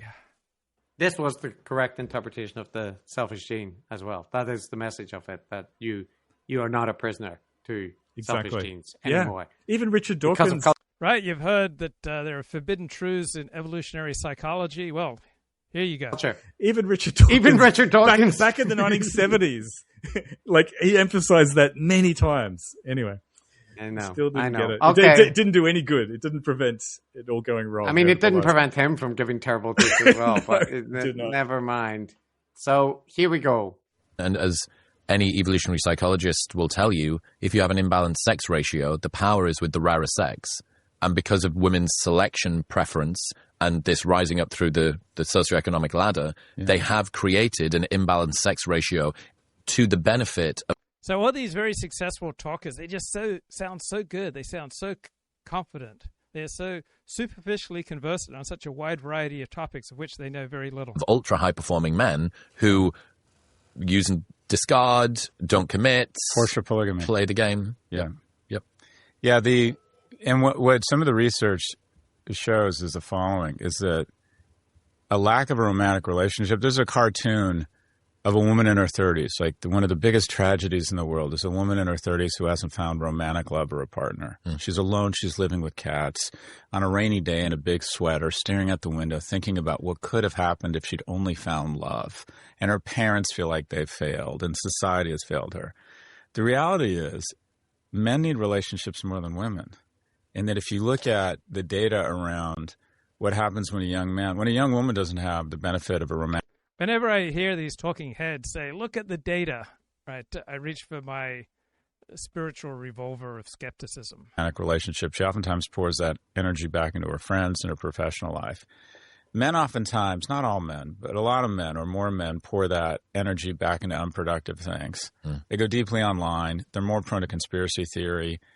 1 in 3 men who don't either cohabitate with a woman or are married by the time they're 30, there's a 1 in 3 chance they're going to be a substance abuser. Widows. Right, he just tosses off these facts that sound so powerful, but are they true? Now, Chris, did you fact check this one? I think that's basically right, the thing that he says at the end there, that men whose partners die, who are widowers or get divorced, or in fact are single generally, I think they're much worse off than their partnered brethren. That's what I vaguely recall. Yes, they're much worse off, but I mean, much. You got to quantify it, right? But the 1 in 3, like, it's not radical, and obviously some people are very happy being single. But I think this is. I would suspect, and I've certainly seen that in my own life, the more I care about myself, and I tend to care about myself to the degree to which I notice other people care about me, and other people care about me to the degree to which I contribute to their lives. So if you are high functioning, you likely contribute to the lives of other people in important ways. They therefore will care about you, and you will naturally care about yourself, and you will therefore engage in self-care. Self-care is the symptom. What's really going on is competence. Do you matter in the lives of other people? Statistics are that it's basically right that men don't do quite as well being single or divorced or whatever as women. Yeah, although, so directionally the claims are correct. But every time I looked into a figure that they cited, trying to find the study that it related to or the headline or whatever, it was basically always overstated or made more hyperbolic. Like the claim here. Oh my God. You mean people overstate and exaggerate things to create more emotionally pleasing narratives to grab more attention, like all the European politicians hyperventilating over Donald Trump's threats to Greenland? Are they going to get status and prestige from being calm? No, you get status and prestige and at least reaction and attention by being hyperbolic. Is 1 in 3 unmarried or not cohabitating men are having some substance abuse, right? And again, when I looked into that, it wouldn't surprise me at all that the rate is higher, right, for unmarried men, for lots of reasons, including just that rates of alcoholism and stuff go down whenever people are in marriages. Yeah, rates are higher for men across the board, right? Also, it's a lot easier to get married if you're not an alcoholic, right? If you're high functioning, you're going to have a much easier time connecting with other people. If you're a marginalized loser who isn't adding value to other people's lives, you're going to be isolated and I would expect fairly miserable. So you recognize these no-fly zones, that various sacralized groups are exempt from criticism. You recognize that the system is frequently lying to you, and you are very likely to transition, not from male to female, but from being someone who feels a stakeholder in the elite system. You now feel like an outlier, and you're in the process of psychological disintegration, right? You're not going to be cool about this. You'll be in a state of high alert survivalism. You understand that your social standing and your ability to earn a living and to maintain status is not just a badge of success, right? It is the very coating that keeps you and your family safe and your life intact. That coating begins to crack because you can no longer swallow the official lies, the official narratives. Then you're going to undergo a profound internal crisis. You're going to lose any sense of safety in your own home, in your own work, in your own church. You'll start to see your spouse and your children as the leverage, the hostages that the regime uses against you. You'll experience a spiritual claustrophobia. You know that a single honest remark, right, could trigger a whole process of social liquidation. You'll effectively be sent off to the gulag and separated from your family and friends. You'll watch your words at the breakfast table just as carefully as you do in the boardroom or the faculty lounge. You'll feel an increasing wall of static between yourself and the people that you love the most. You'll be physically present, but mentally you'll feel like you're an operative in enemy territory, operating by Moscow rules, constantly scanning for threats. You'll sense you'll be less effective, less happy. Less happy people are usually less effective. Your social standing will slip. You'll mourn what you once had. You'll lose your elite status. You used to think you're on the winning side of history. Now you're losing. You feel illegitimate in the eyes of your peers. You see the look in the eyes of your old friends, mixture of pity and fear. Start realizing that your old friends now view you as a contagion. They don't want to be near you. They don't want to talk to you. Your honesty is a threat to their own stability and status. So you will isolate. You're very likely to develop cold, hard resentments. You don't just disagree with the elites. You begin to hate them for the cowardice that you see in them, in yourself, in other people. And you're much more likely to shift into the Nick Fuentes burn it all down mentality, right? You start to accept my old life is gone. I've got nothing left to lose. The fear is gone, and it's now replaced by a dangerous clarity. You don't care about the no-fly zones because you live in the crash zone. This is where you become most effective and most unpredictable. You've moved from being a managed subject to an independent actor with nothing left to lose, like Michael Douglas' character in Falling Down. You might be broke, you may be divorced, you may be an outcast, but officially, for the first time, you feel an integrated person who respects and lives by the truth. Yeah, you've been divorced and fired, but at least you see through the bullshit. Yes, rates of men are higher across the board. And actually, I found a study that was looking at alcohol use disorder, right? So just on alcohol in the US across a lifetime and in the past 12 months. And with men across a lifetime, the overall rate was 36%. Okay, 1 in 3. But that includes like mild, moderate, severe.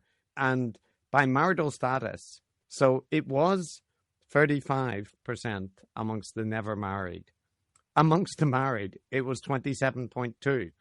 Okay, so like it is lower, but Scott gives the impression almost that it's almost non-existent, right? Like unless you're not in that relationship. Widowed separated were on a similar rate, so it didn't really change. So the protective. So I find it stunning how many people are just fine living by lies.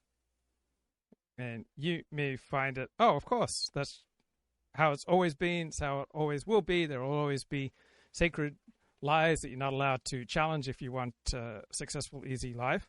So some people are fine with living by lies. It enables them to rise to the top. Those who are not cool with living by lies, they, again, have a lot more struggle in life, right? You'll see fundamental splits in the human soul in the hierarchies of these declining institutions. People who rise to the top of institutions that push lies will be those with a high capacity for compartmentalization, a low drive for truth. They will see language as a tool for navigation rather than a mirror of reality. Saying the right thing is simply the tax that you pay to maintain your status and safety. So you'll have these high-functioning chameleons running our declining institutions, people who can easily pivot their public moral stances in a single afternoon without any sense of internal disquiet. Then there are people who just can't live by the lie. Right? They have an inability to participate in the universal lie. So for these men, the gap between what they see and what they are forced to say creates such a physical and mental friction that it becomes unbearable. And they're frequently the most competent and effective people in the room. They pay the most attention to detail. They are the best at their jobs. And it is these skills that makes them so good, that make it impossible for them to ignore the data and the truth that contradicts the official lying narratives. The system prefers chameleons. The system prefers box checkers who go along to get along. The system prefers men who are willing to lie to get a promotion. The system prefers men who can be controlled. The system prefers people who lack a truth anchor that makes them predictable and loyal. A man who insists on truth is a liability. He may be brilliant, but his commitment to reality makes him wild. He cannot be bought off with a title or a bonus if the price is his integrity. So you have a negative selection process operating within our most elite professions. You have an exodus of people who love and value truth, and they will migrate to the margins, to solo practices, to alt-stack industries where the overhead of the lie is lower. You'll have rule of the mediocre, those who are the most comfortable with lies. So institutions will become less competent. If you cannot speak the truth about small things such as group performance and social friction, you eventually lose the ability to speak the truth about big things, such as market collapse and structural failure. A man who's not cool with living by lies will likely be lonely. He'll look at his peers who are lying and thriving, wonders what's wrong with me. But the reality is, he's simply refusing to pay the moral entry fee of certain lies. He is choosing the life of integrated poverty or marginalized truth over the gilded lie. And this is the defining moral struggle of the modern professional class. So in our elite universities, these sacralized groups and their accompanying no-fly zones function as the hard barrier to the pursuit of truth and the scientific method. When certain conclusions, when certain observations, when certain data is off limits, the university ceases to be a place of inquiry and truth-seeking, and it becomes a center for propaganda and narrative reinforcement. So the whole entire logic and reason and purpose for research and publishing creates a peer review that becomes really a form of ideological policing. Effect persisted, but yeah, so like 27 to 35 is a less dramatic difference, right, than what it kind of implies when they say 1 in 3 men, because like the marriage rate is almost 1 in 3 rounded up as well. Yeah. What about the thing at the beginning? I was a bit confused there because Chris Williamson said that women getting educated and earning more money is basically giving more power to men because now there's more women competing for fewer men. Now, I think I know what he's alluding to, but he seems to be a little bit mixed up because there's still fundamentally the same number of men and the same number of women, right? Yeah. So when an institution goes to war with reality, reality always wins. Our leading, most elite, most prestigious institutions are partly at war with reality and say their denial of uncomfortable group differences. And when the pursuit of truth, right, gets you fired, you're not going to have institutions pursuing truth. So the whole reason for an academy, for a university, is to follow the truth. And these no-fly zones create knowledge holes where all sorts of variables cannot be tested, observed, and discussed openly. So you have prohibited variables, prohibited parts of truth. So you have to avoid looking at group-level biological or cultural differences because the results might contradict the sacred narrative of total blank slate.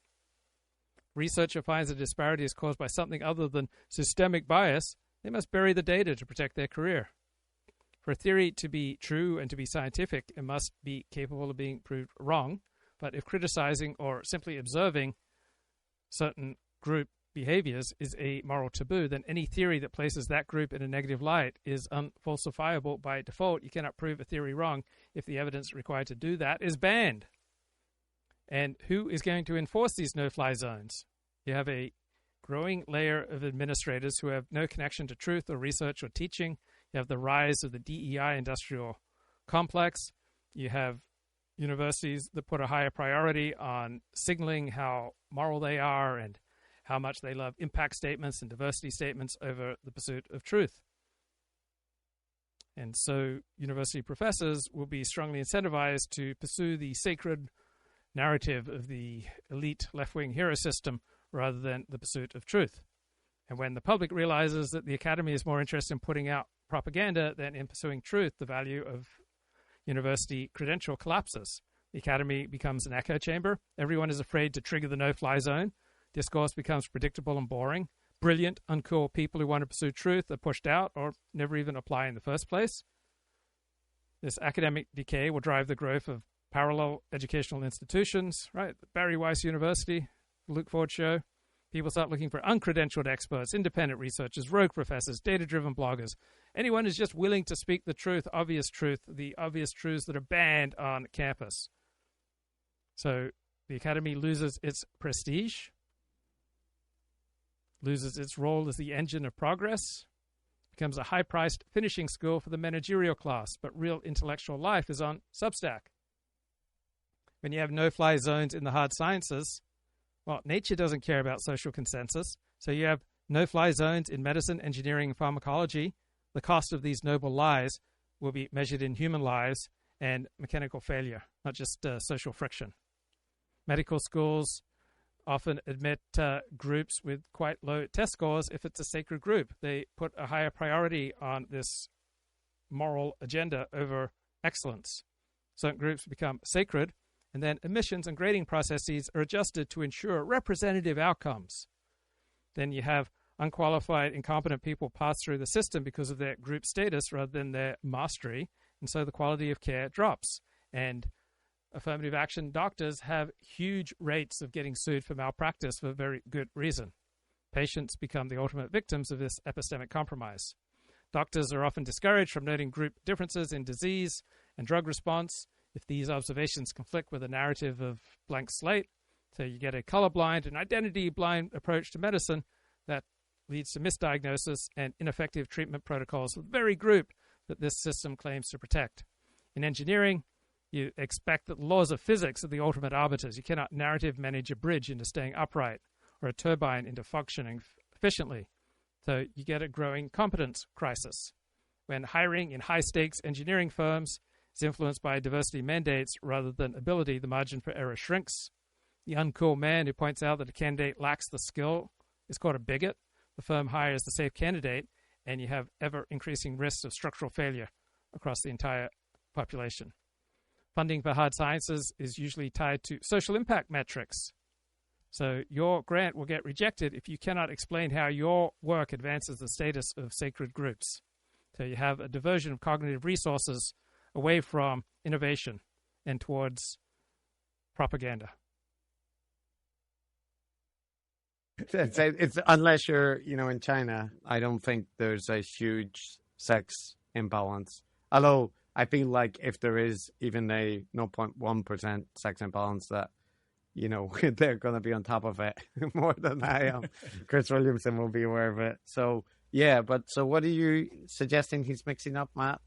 Well, I think what he's trying to say, there are issues actually with actual sex imbalances in terms of people partnering up, but it's mostly felt by older women, especially, 60 plus or even 50 plus perhaps, who are in the marriage market, because men die earlier, and those that don't die don't tend to take care of themselves as well. And so I guess there is actually a genuine dearth of men in those older age brackets in terms of being available. But what he's talking about is that the downside of women having more equality, being better educated, earning more money, is that, according to Chris, I think, they will only consider men who are better educated than them or similarly, and earning more money than them or similarly. So that's what's creating. Yeah, what's going to get more attention? The crisis in men, or the crisis in women, or the crisis of AI, or a calm approach that puts the highest priority on talking about what's true. So think about what happens when public health officials use their scientific and elite status to provide cover for political propaganda. You have a credibility death spiral.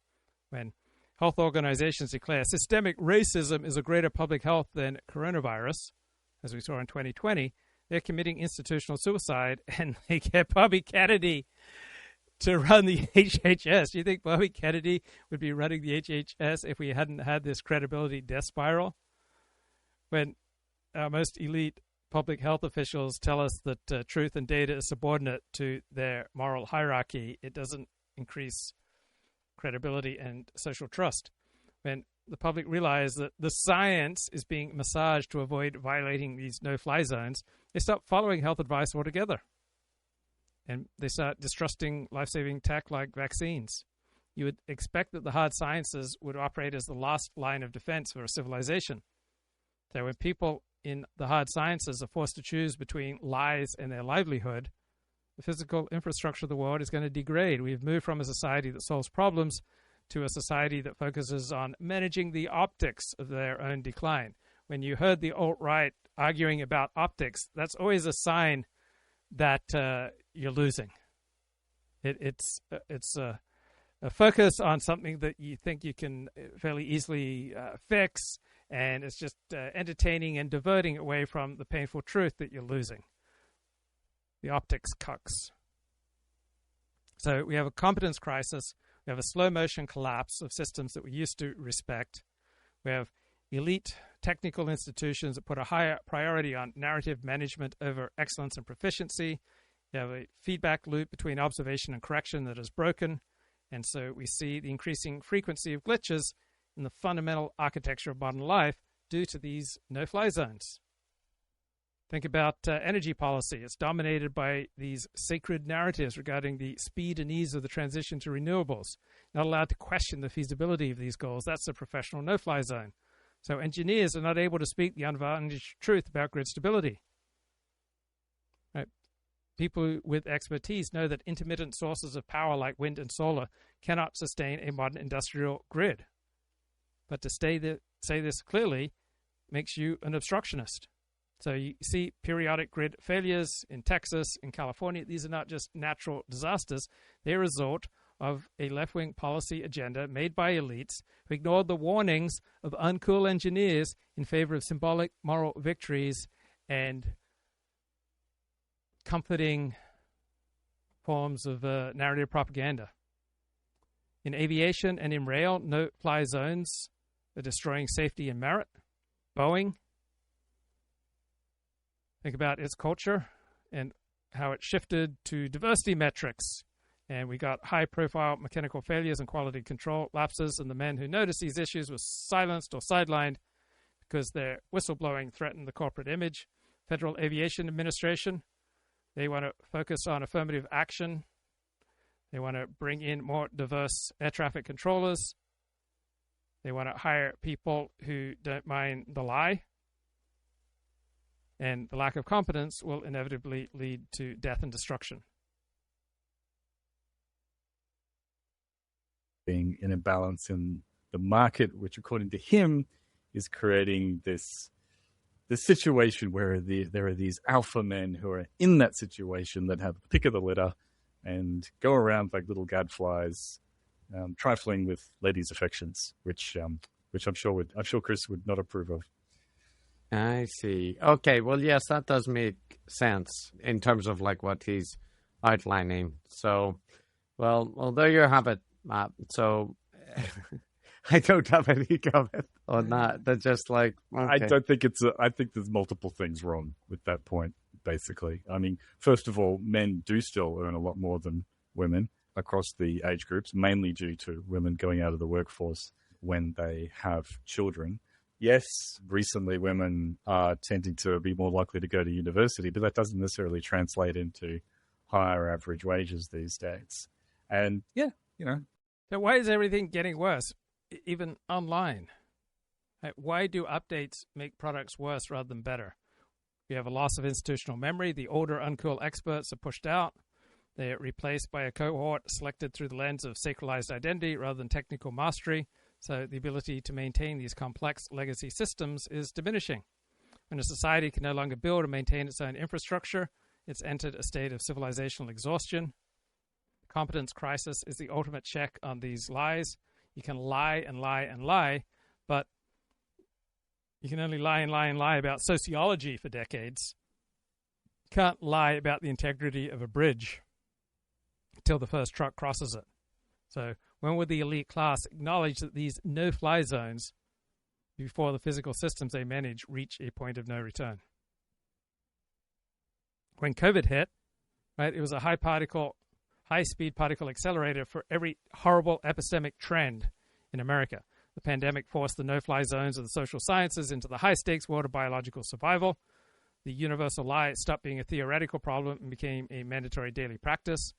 Public health officials, already accustomed to pushing propaganda and narratives around sacred groups, started applying the same logic to COVID. And we had a great unmasking of Science Incorporated. We had a great unmasking of the American elite because they said, hey, it's fine to get together to protest on a matter of race, but it's not okay to get together to worship Jesus. So we learned the science was not some kind of objective search for truth. It was a tool of the hierarchy, right? If the virus was dangerous when anti-lockdown protesters gathered, but then the virus paused its transmission for sacred anti-racism groups, then the experts weren't scientists. They were priests of a secular religion. They were the equivalent of witch doctors, right?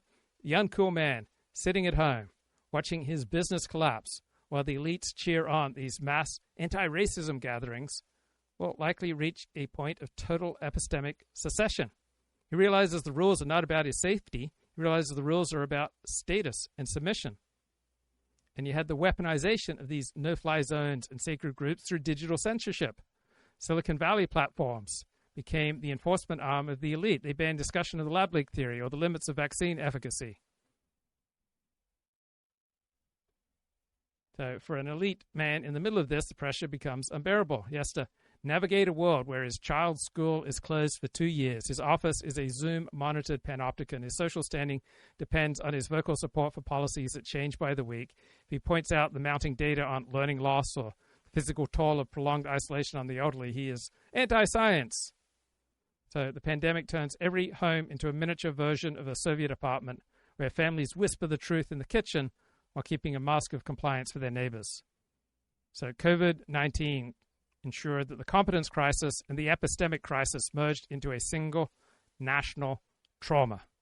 A lot of women are perfectly happy to marry someone who, I mean, I've got several colleagues actually, female colleagues, because I work with a lot of women because I'm in psychology, right? A lot of female colleagues. And so I know who their partners are.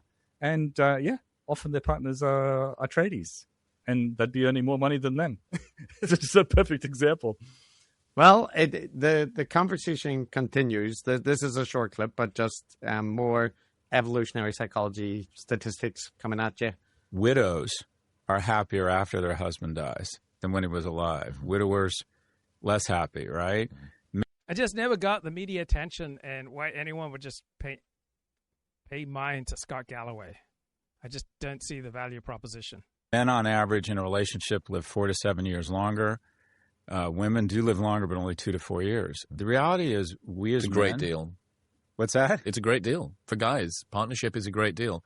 So, again, Matt, just to mention, I don't doubt the direction of the effects that they're looking at, but when I went to check these statistics that they're citing so confidently, right, like men live 4 to 7 years longer, women 2 to 4, I can't find that being a consensus view at all, right? There's different figures that are.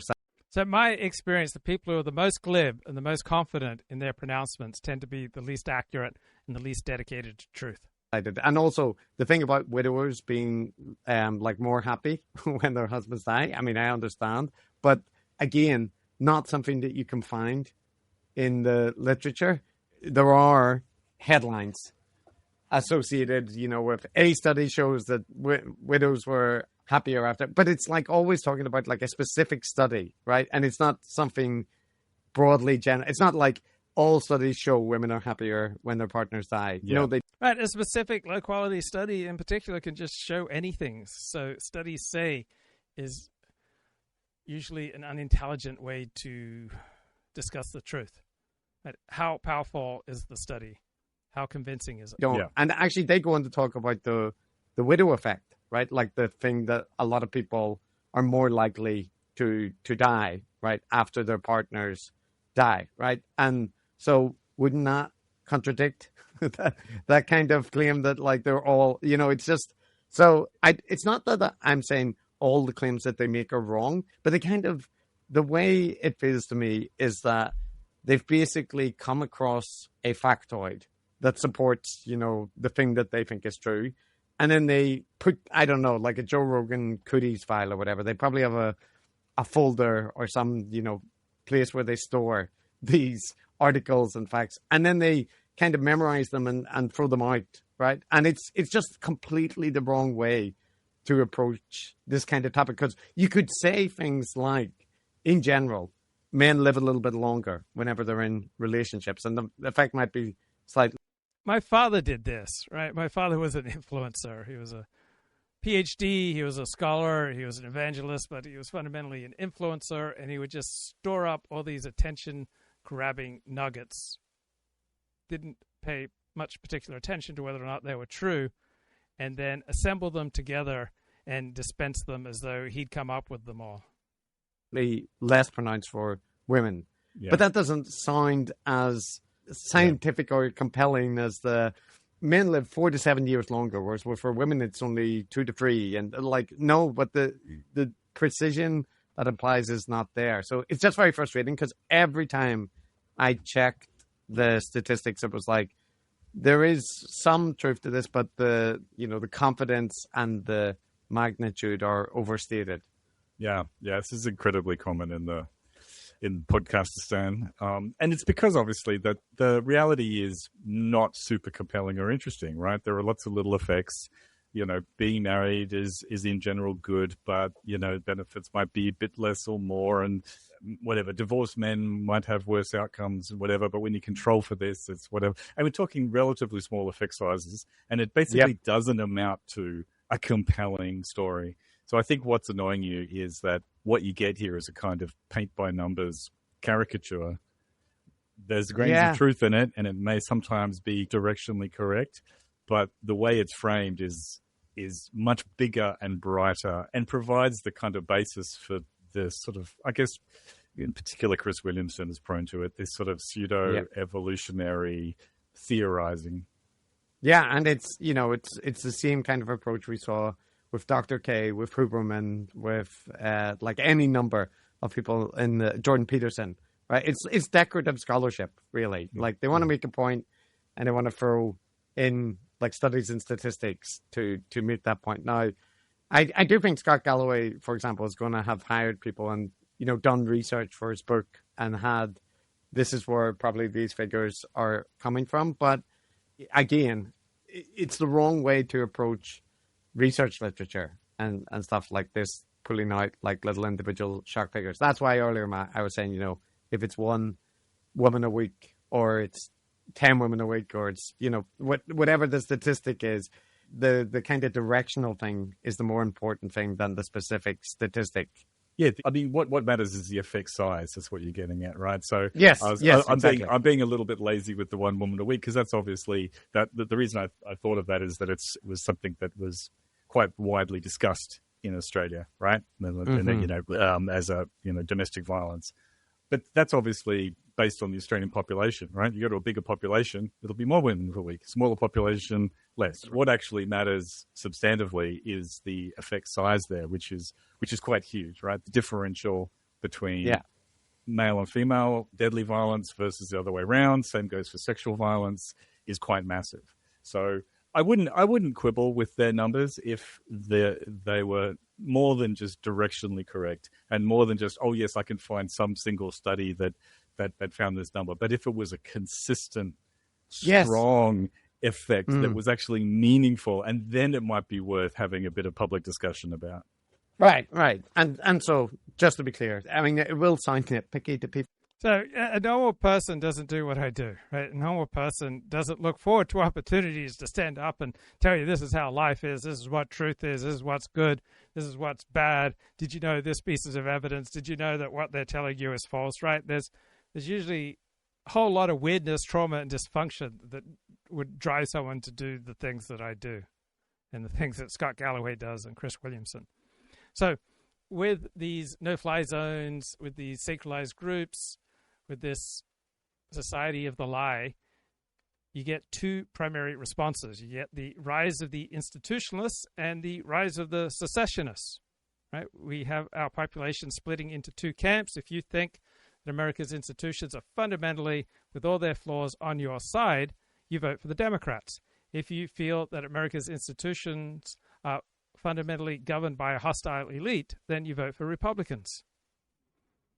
So those who believe that the current system is the only thing standing between order and chaos, the people who value the no-fly zones as necessary social guardrails, for those who respect and even worship the expert consensus, that's the ultimate source of truth, those who see dissent not as a search for truth or reality, but as a dangerous form of misinformation that threatens public safety, then you're an institutionalist who votes for the Democrats. Now, if you're part of a group that's undergone a total epistemic break, if you're effectively seeding from our institutions, if you're looking for alternative news networks for your own currencies, for your own ways of educating your kids, if you view our institutions as fundamentally hostile, if you view official statements as just moves in a status game, then you look for truth in those exact areas where the no-fly zones are most strictly enforced, such as with regard to Jews. And this creates our 2026 media landscape.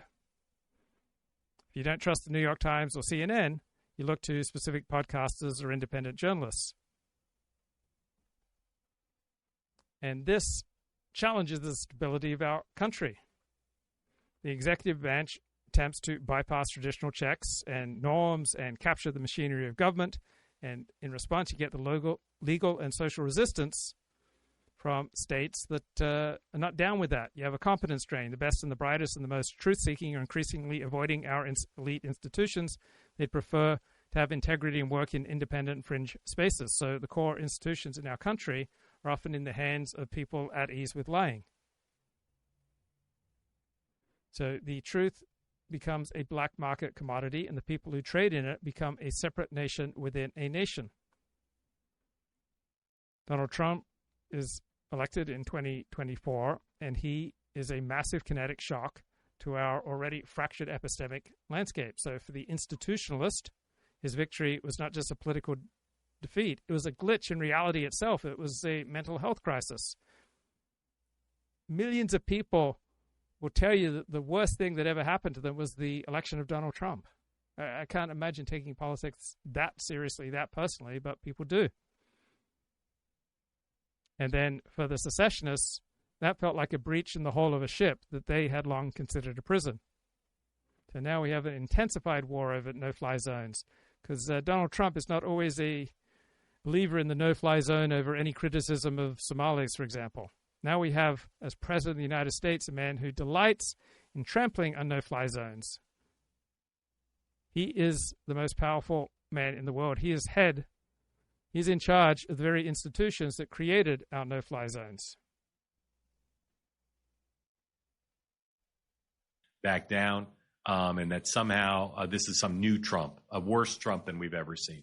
No, this is not a mental health plot twist. This is vintage Trump, thinking about the old dictum, what's mine is mine, what yours will negotiate over, thinking about real estate, biggest island in the world with a strategic location. So it's a big piece of real estate in a great place, and it's about leverage. And Trump is always about leverage. He's had the same set of instincts, the same priorities for 50 years, using leverage, contempt for elite consensus, the same belief that people who go through the regular norms are suckers. Anybody who's shocked by this, anyone who thinks this represents some sort of breakdown, or that this is the thing that people in Congress, Republicans in Congress and others should be reacting to, they just haven't been paying attention. This is not change for Trump. This is continuity. the media reaction, particularly for people who don't like Trump, to say he's insane, he's destroying the left, he's a lunatic, he's a moron. It's just not different. Now, you may think all those things are true about Donald Trump, but he's acting exactly as behaved for 50 years. He wanted to take Greenland in the first term for a variety of reasons. He backed down. But this is vintage Trump, and nobody should say it's some new Trump. Okay, number 3, there is a check on Trump here. It's not Europe. It's not the Republicans in Congress. It's not the people in the United States who want to stop him from proceeding to try to take Greenland. It's the markets. If the markets react really negatively to this, Trump will always react to markets. And Scott Bessent, Marco Rubio, they will provide some sort of off-ramp for him.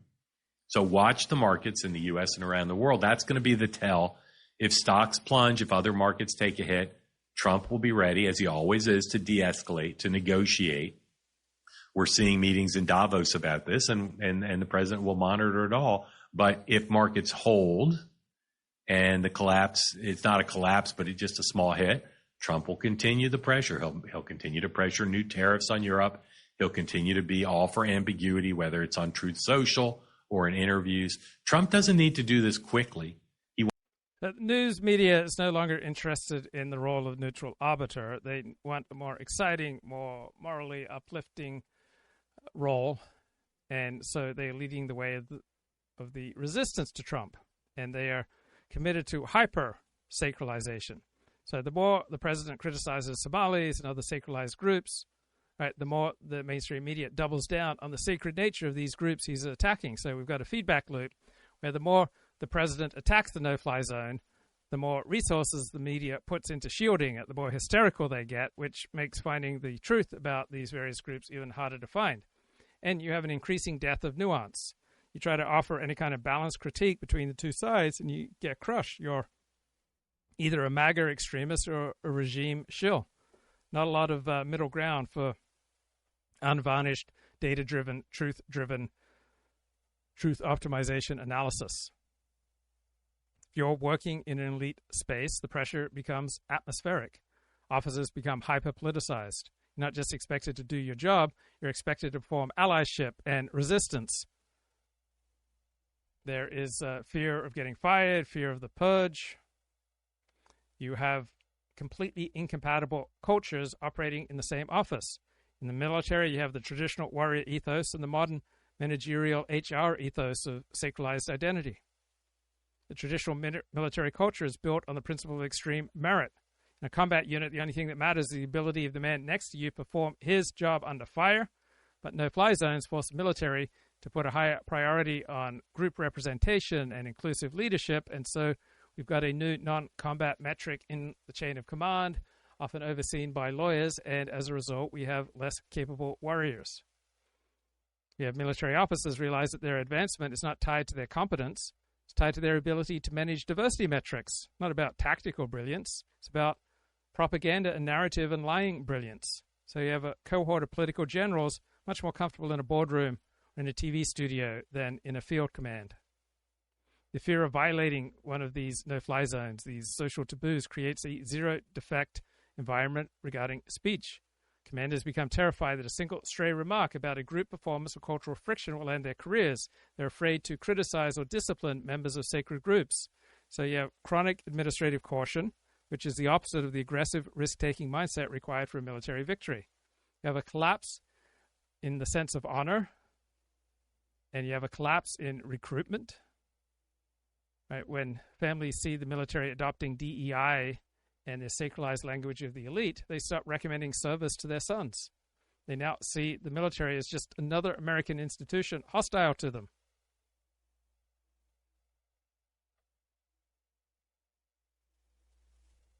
He wants the optionality of getting the best deal possible. And that leads me to point 4. This is the biggest caution. There are people around Trump who worry that the threat could backfire, that in this case, Trump may have miscalculated, that in seeking leverage, he might have actually made a positive deal less likely. This is almost certainly going to end with a deal, and it's going to be a deal that doesn't involve the use of the American military.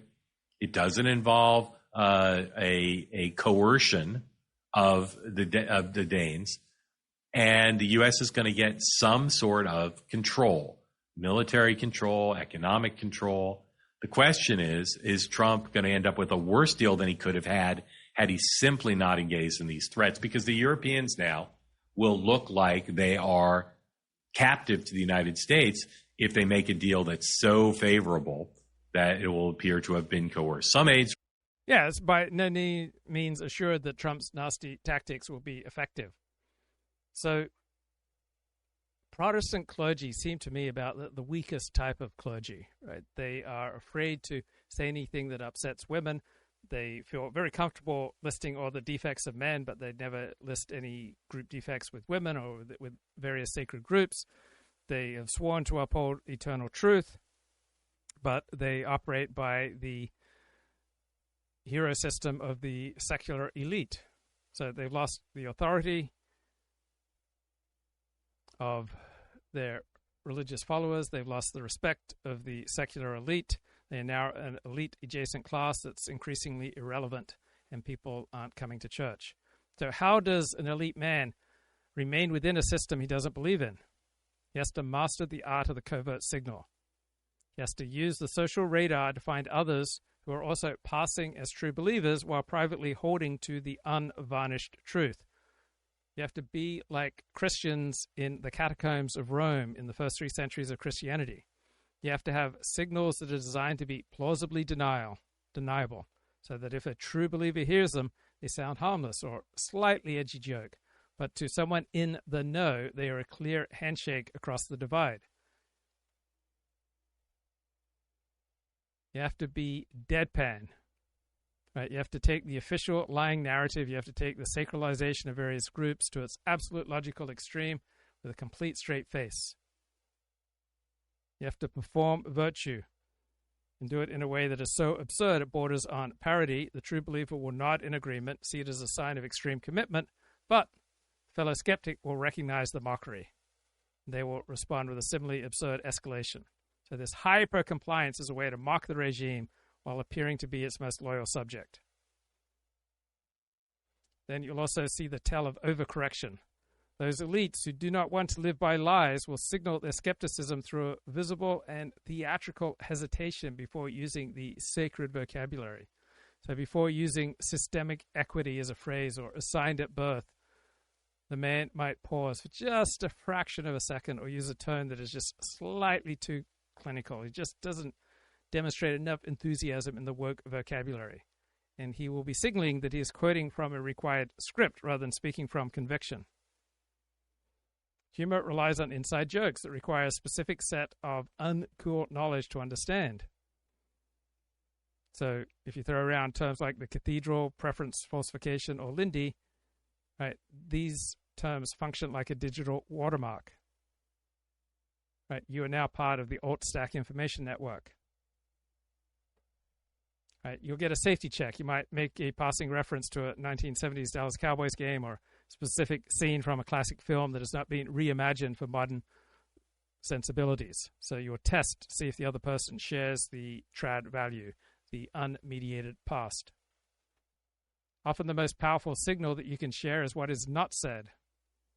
When a sacralized group is discussed with a hushed reverence in the faculty lounge or in the boardroom, 2 skeptics might catch each other's eyes for a brief moment. There is no smile, just a shared heavy silence. The look communicates, we both know this is a lie, and we both know we cannot say this is a lie.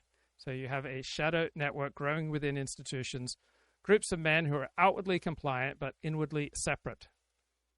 They use jokes and signals not for fun. These are essential for survival. They remind the man that he is not alone in valuing truth. There is still a world of reality and truth outside these no-fly zones. He can maintain his social standing and keep his soul intact, and he can wait for the moment and pray for the moment when the mask of lies can be dropped. Around Trump, according to the Wall Street Journal, are worried that the saber rattling, continued Trump's failure to take force off the table, which he did again on Monday night with NBC News, could harden resistance in Europe. That the Europeans are taking him seriously, but they're also going to have to take their own credibility seriously. Pressure from Trump, we've seen this in the past, it works until it doesn't. And Europe now is offended and alarmed and getting publicly dug in. We've seen all week press releases and public statements from the European leaders saying Trump is not going to control Denmark, and that may have raised the price. It may be that the president gets a deal eventually, and everybody I know is saying there'll eventually be a deal, but he may be on a more narrow path.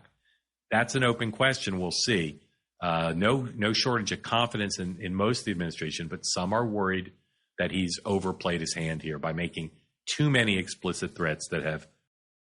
So all sorts of things are good at a certain quantity, but you exceed that quantity of whether it's threat or exercise or water, you exceed the safe quantity and it becomes dangerous.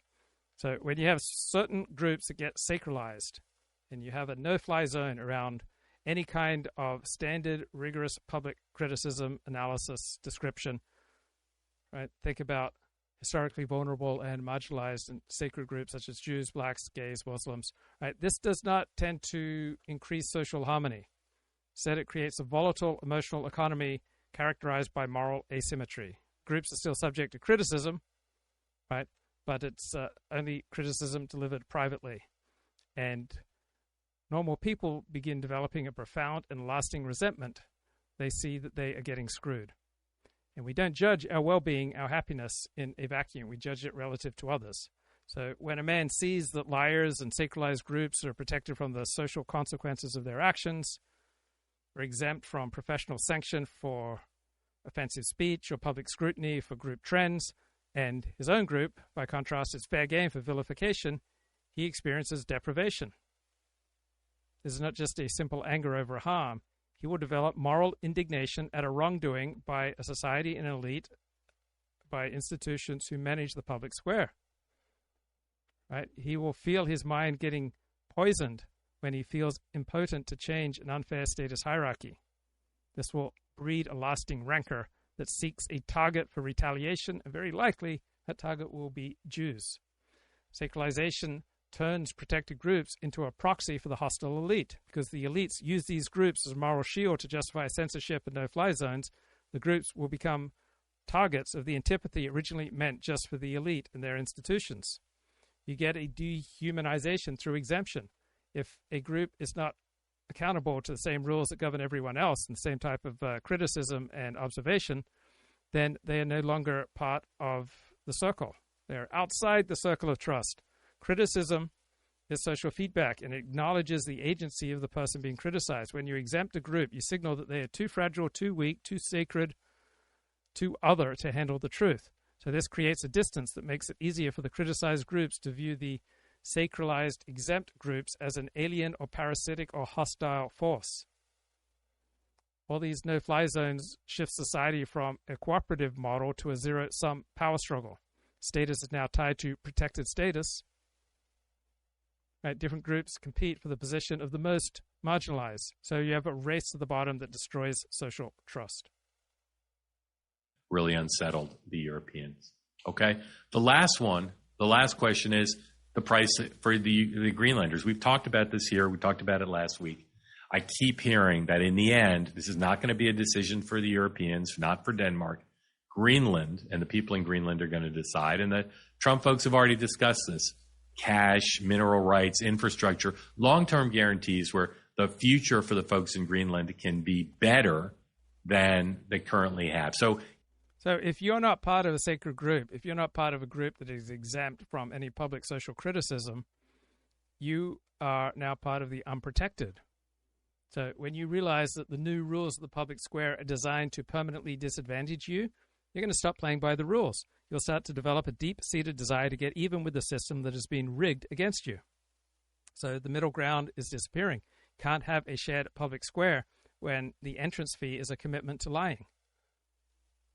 So we have a society of mutually assured resentment where every group feels like the victim and every other group is seen as an oppressor or as an unfair favorite of the regime. When the man realizes the game is rigged, his behavior shifts from cooperation to survivalist strategic play.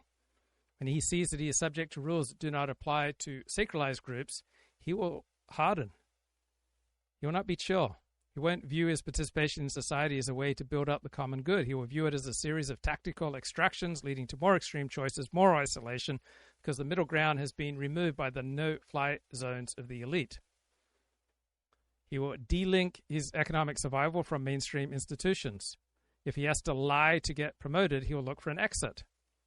He will move towards alternative companies, private equity, solo consulting, anything to get away from HR-managed no-fly zones. He'll participate in economic and epistemic secession. He no longer trusts the institutions, and he'll move his wealth into hard assets, land, gold, digital currency. He will prepare for a future where the rigged system collapses under the weight of its own lies and incompetence.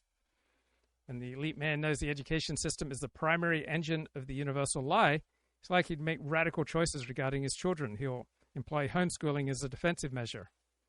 He will move his family to red jurisdictions or sovereign enclaves where social work pressure to perform the lie is lower. He will sacrifice the humanities of a major city for his ability to live in a truth-optimizing environment.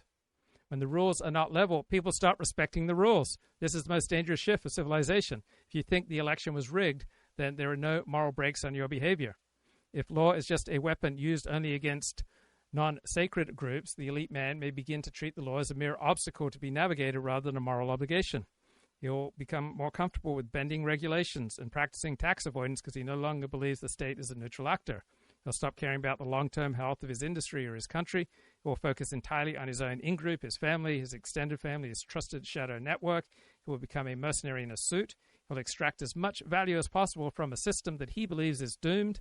These choices are not cool, they're not moderate, they are the desperate maneuvers of a man who feels he is being hunted down by a hostile managerial class who have rigged the system to protect certain groups and taught him that the most capable, most truth-telling, most committed members of society, that they have to stop being citizens and start becoming partisans.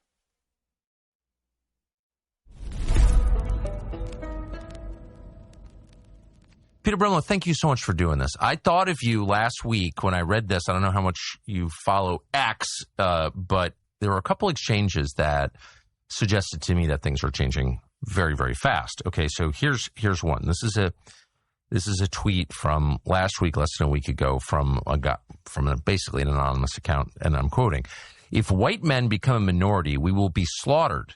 Remember, if non-whites openly hate white men while white men hold a collective majority, then they will be 1,000 times more hostile and cruel when they're a majority over whites.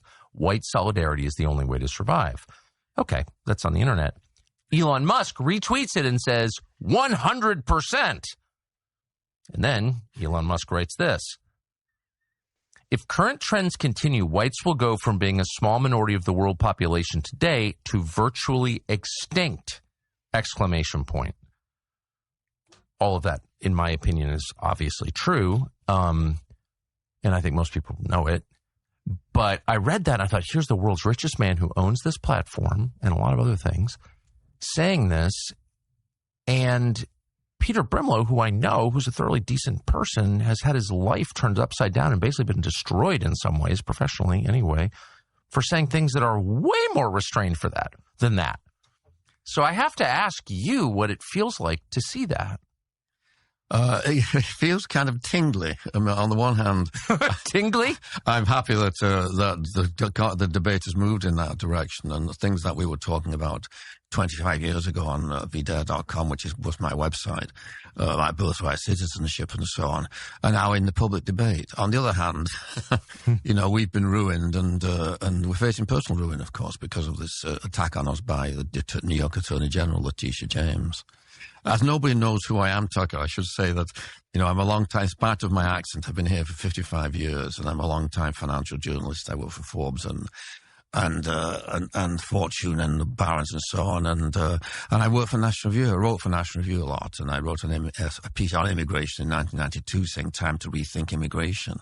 That's sometimes credited with kicking off the modern debate.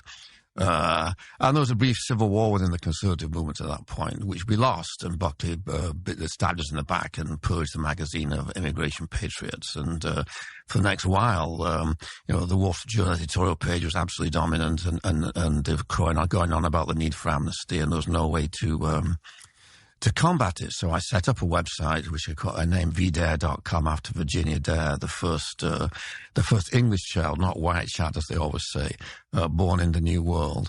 And over a period of about 25 years, we built up into quite a force until about 2 years ago. It was destroyed by the New York Attorney General, Letitia James, who just basically subpoenaed us to death, and has in fact now sued us personally and as in the foundation and through the foundation. So we're a bit like General Flynn, no middle class family can stand up to this. General Flynn had to sell his house, and we're going to be driven into personal bankruptcy, I guess.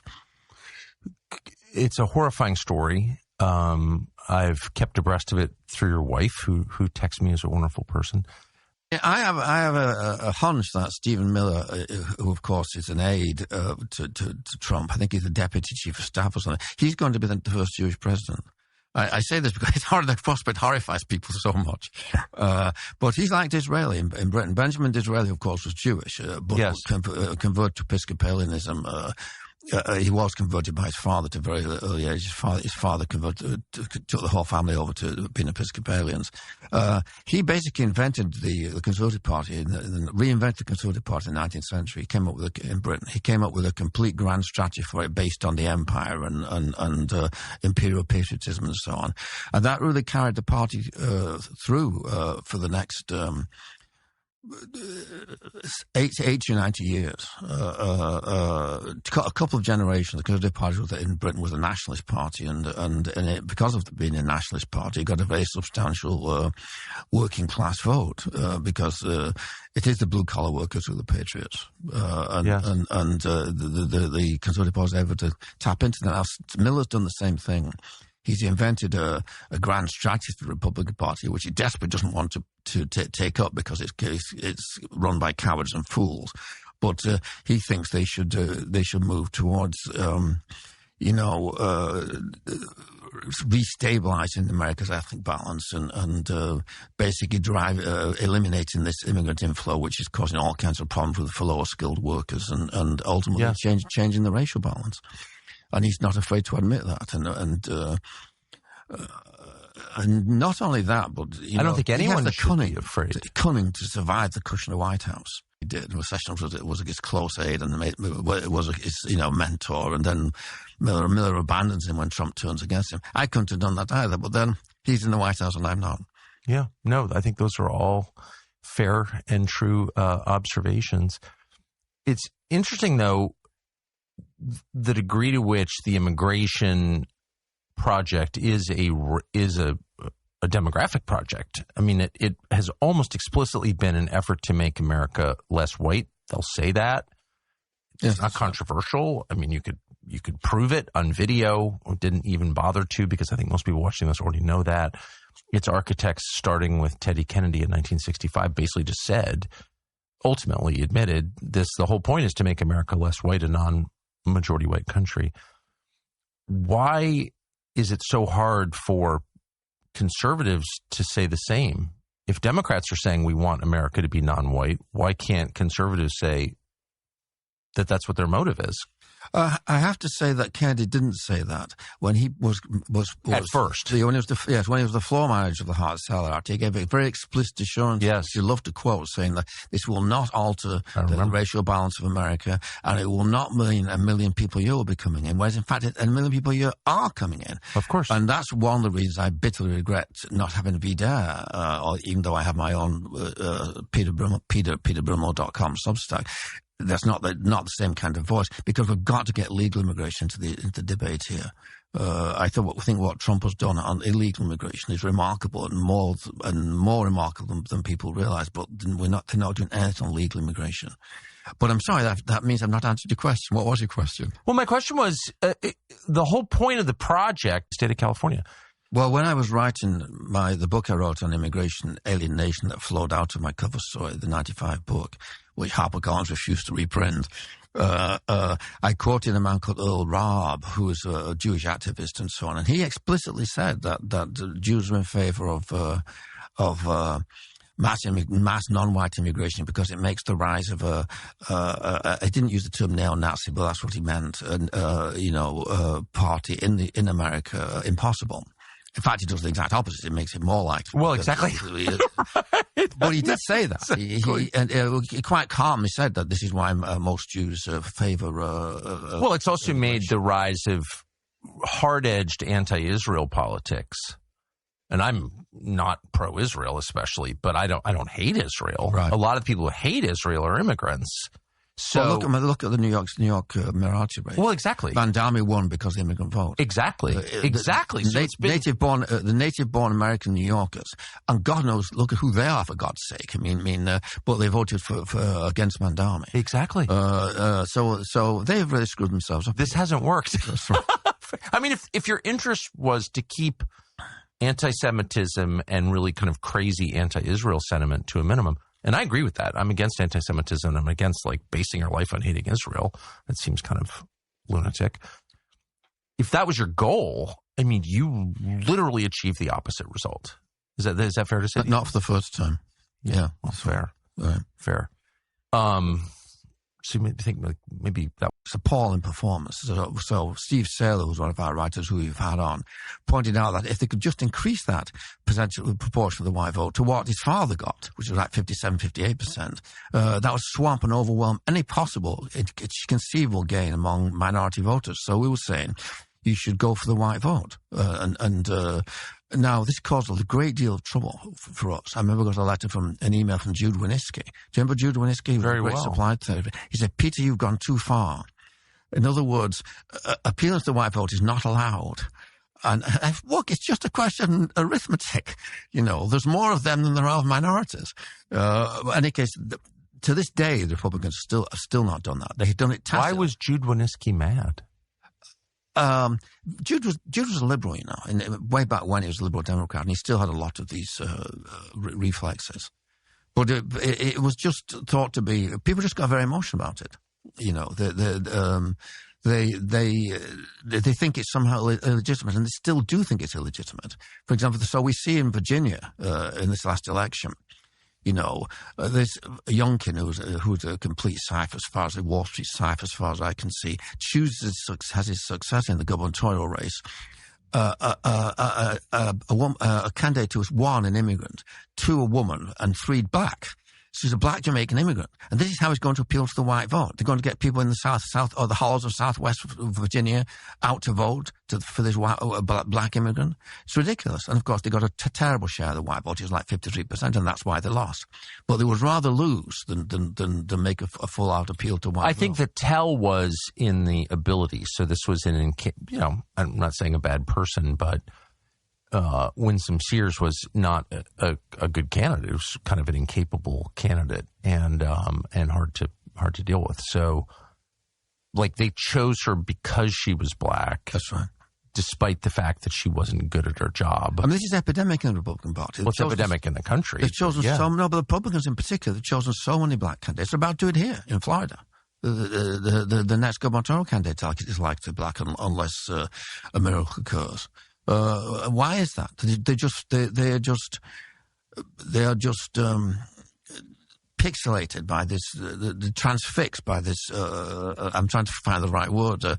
Hypnotized by this phenomenon by the whole race question. They're just race whips, is what it comes down to. They're just so afraid of being called racist that they'd rather lose with a black candidate than run a candidate who appeals to whites.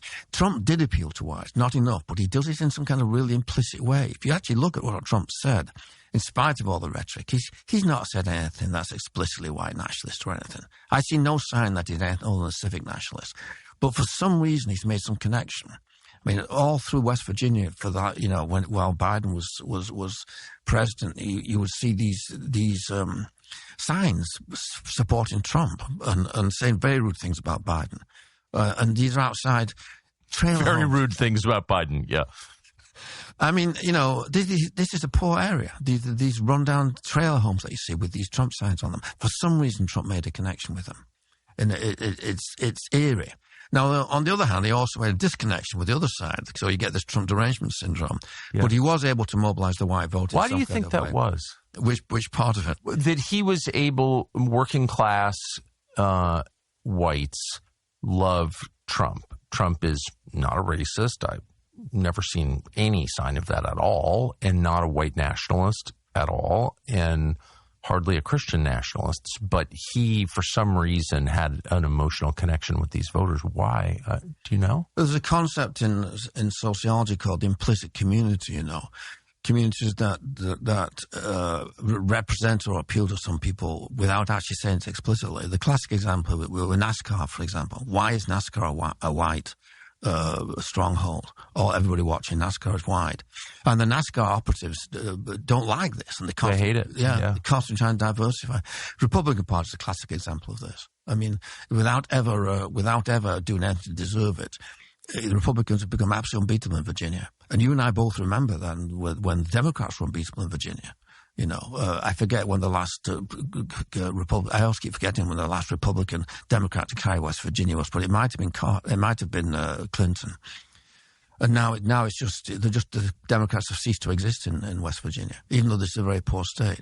But Republicans prevailed simply by virtue of not being Democrats. Bill Clinton lost California in '92 and won West Virginia. That's how much has changed. Yeah, right. So there's something that's going on at a very deep psychological level, some kind of implicit signaling. It's baffling. Now, of course, he did say, you know, when he came down the elevator and said just a few words about Mexico, about Mexican immigration, and never looked back. So he obviously struck a nerve there. So he did enough to strike a nerve, and simply by raising immigration in the sort of rather you know, I'm sure it drives Stephen Miller crazy, incoherent and peculiar, and constantly forgets his lines and says the wrong thing way that Trump does talk about immigration.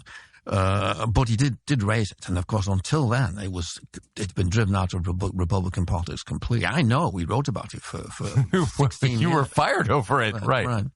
Just there's almost no sign that any Republican would pick it up. But then when he did, the dam broke. And now big difference that I found, Tucker, is if you speak to grassroots Republicans, as opposed to elected Republicans, the consensus is overwhelming that immigration's got to be ended. The consensus is overwhelming. Whereas when I got involved in this in the early 90s, a lot of Republicans never heard of this question. And they would. All right, that's Tucker Carlson interviewing Peter Brimelow. Here is Laura. There are parts before the president's meet in April. All right, Mr. Ambassador, thank you very much. We'll be looking forward to seeing what transpires over the next couple of days. Thanks. Have a great day. And it's clear that China is trying to really grab on to the Western world with a stranglehold, and now Europe has found itself in a position where it's become nearly impossible to sever ties with China. So instead, they're sucking up to the CCP, as I said in the angle. So today, French President Emmanuel Macron begged for more Chinese investment in Europe. China is welcome, but what we need is more Chinese foreign direct investment in Europe, in some key sectors, to contribute to our growth, to transfer some technologies. Well, European leaders are working with China, you know, if the United States turns out like it's not a reliable partner, that's going to work. Meanwhile, the UK is also caving, approving China's plan for a mega embassy in London, despite clear security concerns about its location and position. And as I mentioned, last week, Canadian Prime Minister Mark Carney launched a new, quote, strategic partnership with China. Here with us to discuss all of this, Peter Schweizer, author of the new book, The Invisible Coup. Peter, that's all happening in Europe and in Canada. But let's talk about what's happening right here in the United States of America.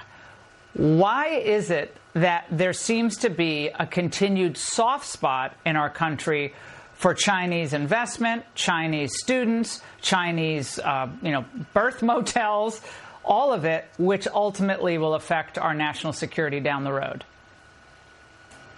Well, a part of it, Laura, is that they have effectively bought off large portions of America's elites, political elites, certainly elements in Wall Street, the entertainment industry. So these are groups, these elites have incentives to do what China wants them to do because they're going to make money. The problem is that these elites are either overlooking or ignoring the central fact of the U.S.-China relationship, which is China's goal, Laura, Laura, you've talked about this before, is not about getting a better deal or maybe, capturing a larger share of the market. Sure, they want that, and they want political leverage over the United States. What they're really engaging in is civilizational warfare. They believe, and they say this openly, this is not me saying it, that they are at war with the Christian civilization of the United States with its emphasis on individual rights. So they have carried out a series of policies, birth tourism that's happening on a massive scale that has horrifying national security implications for us when you start to look at the actual numbers involved. Yeah, well, let's talk about that. The issue of Chinese women coming into the United States, third trimester of pregnancy. There were hotels, birth motels in California and Long Beach and Long Island. A lot of those have been busted up, but you say this goes far beyond just those two parts of the country, that now we have Chinese citizens in the United States that are fanned across this country, north, south, east, and west.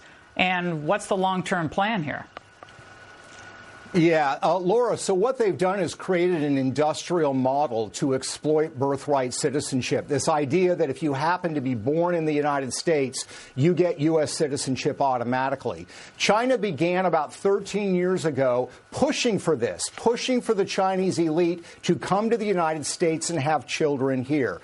Our federal government has no idea how many Chinese nationals have done this because we do not collect data on birth certificates. If you have a birth certificate, they don't list the nationality of the parents. So our federal government has no clue. China has looked into this themselves, and the numbers are stunning. They say over the last 13 years, roughly every single year, approximately 100,000 Chinese have been born in the United States.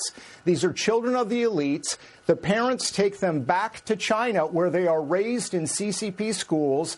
They are raised by the parents who are, military officers, intelligence officers, et cetera.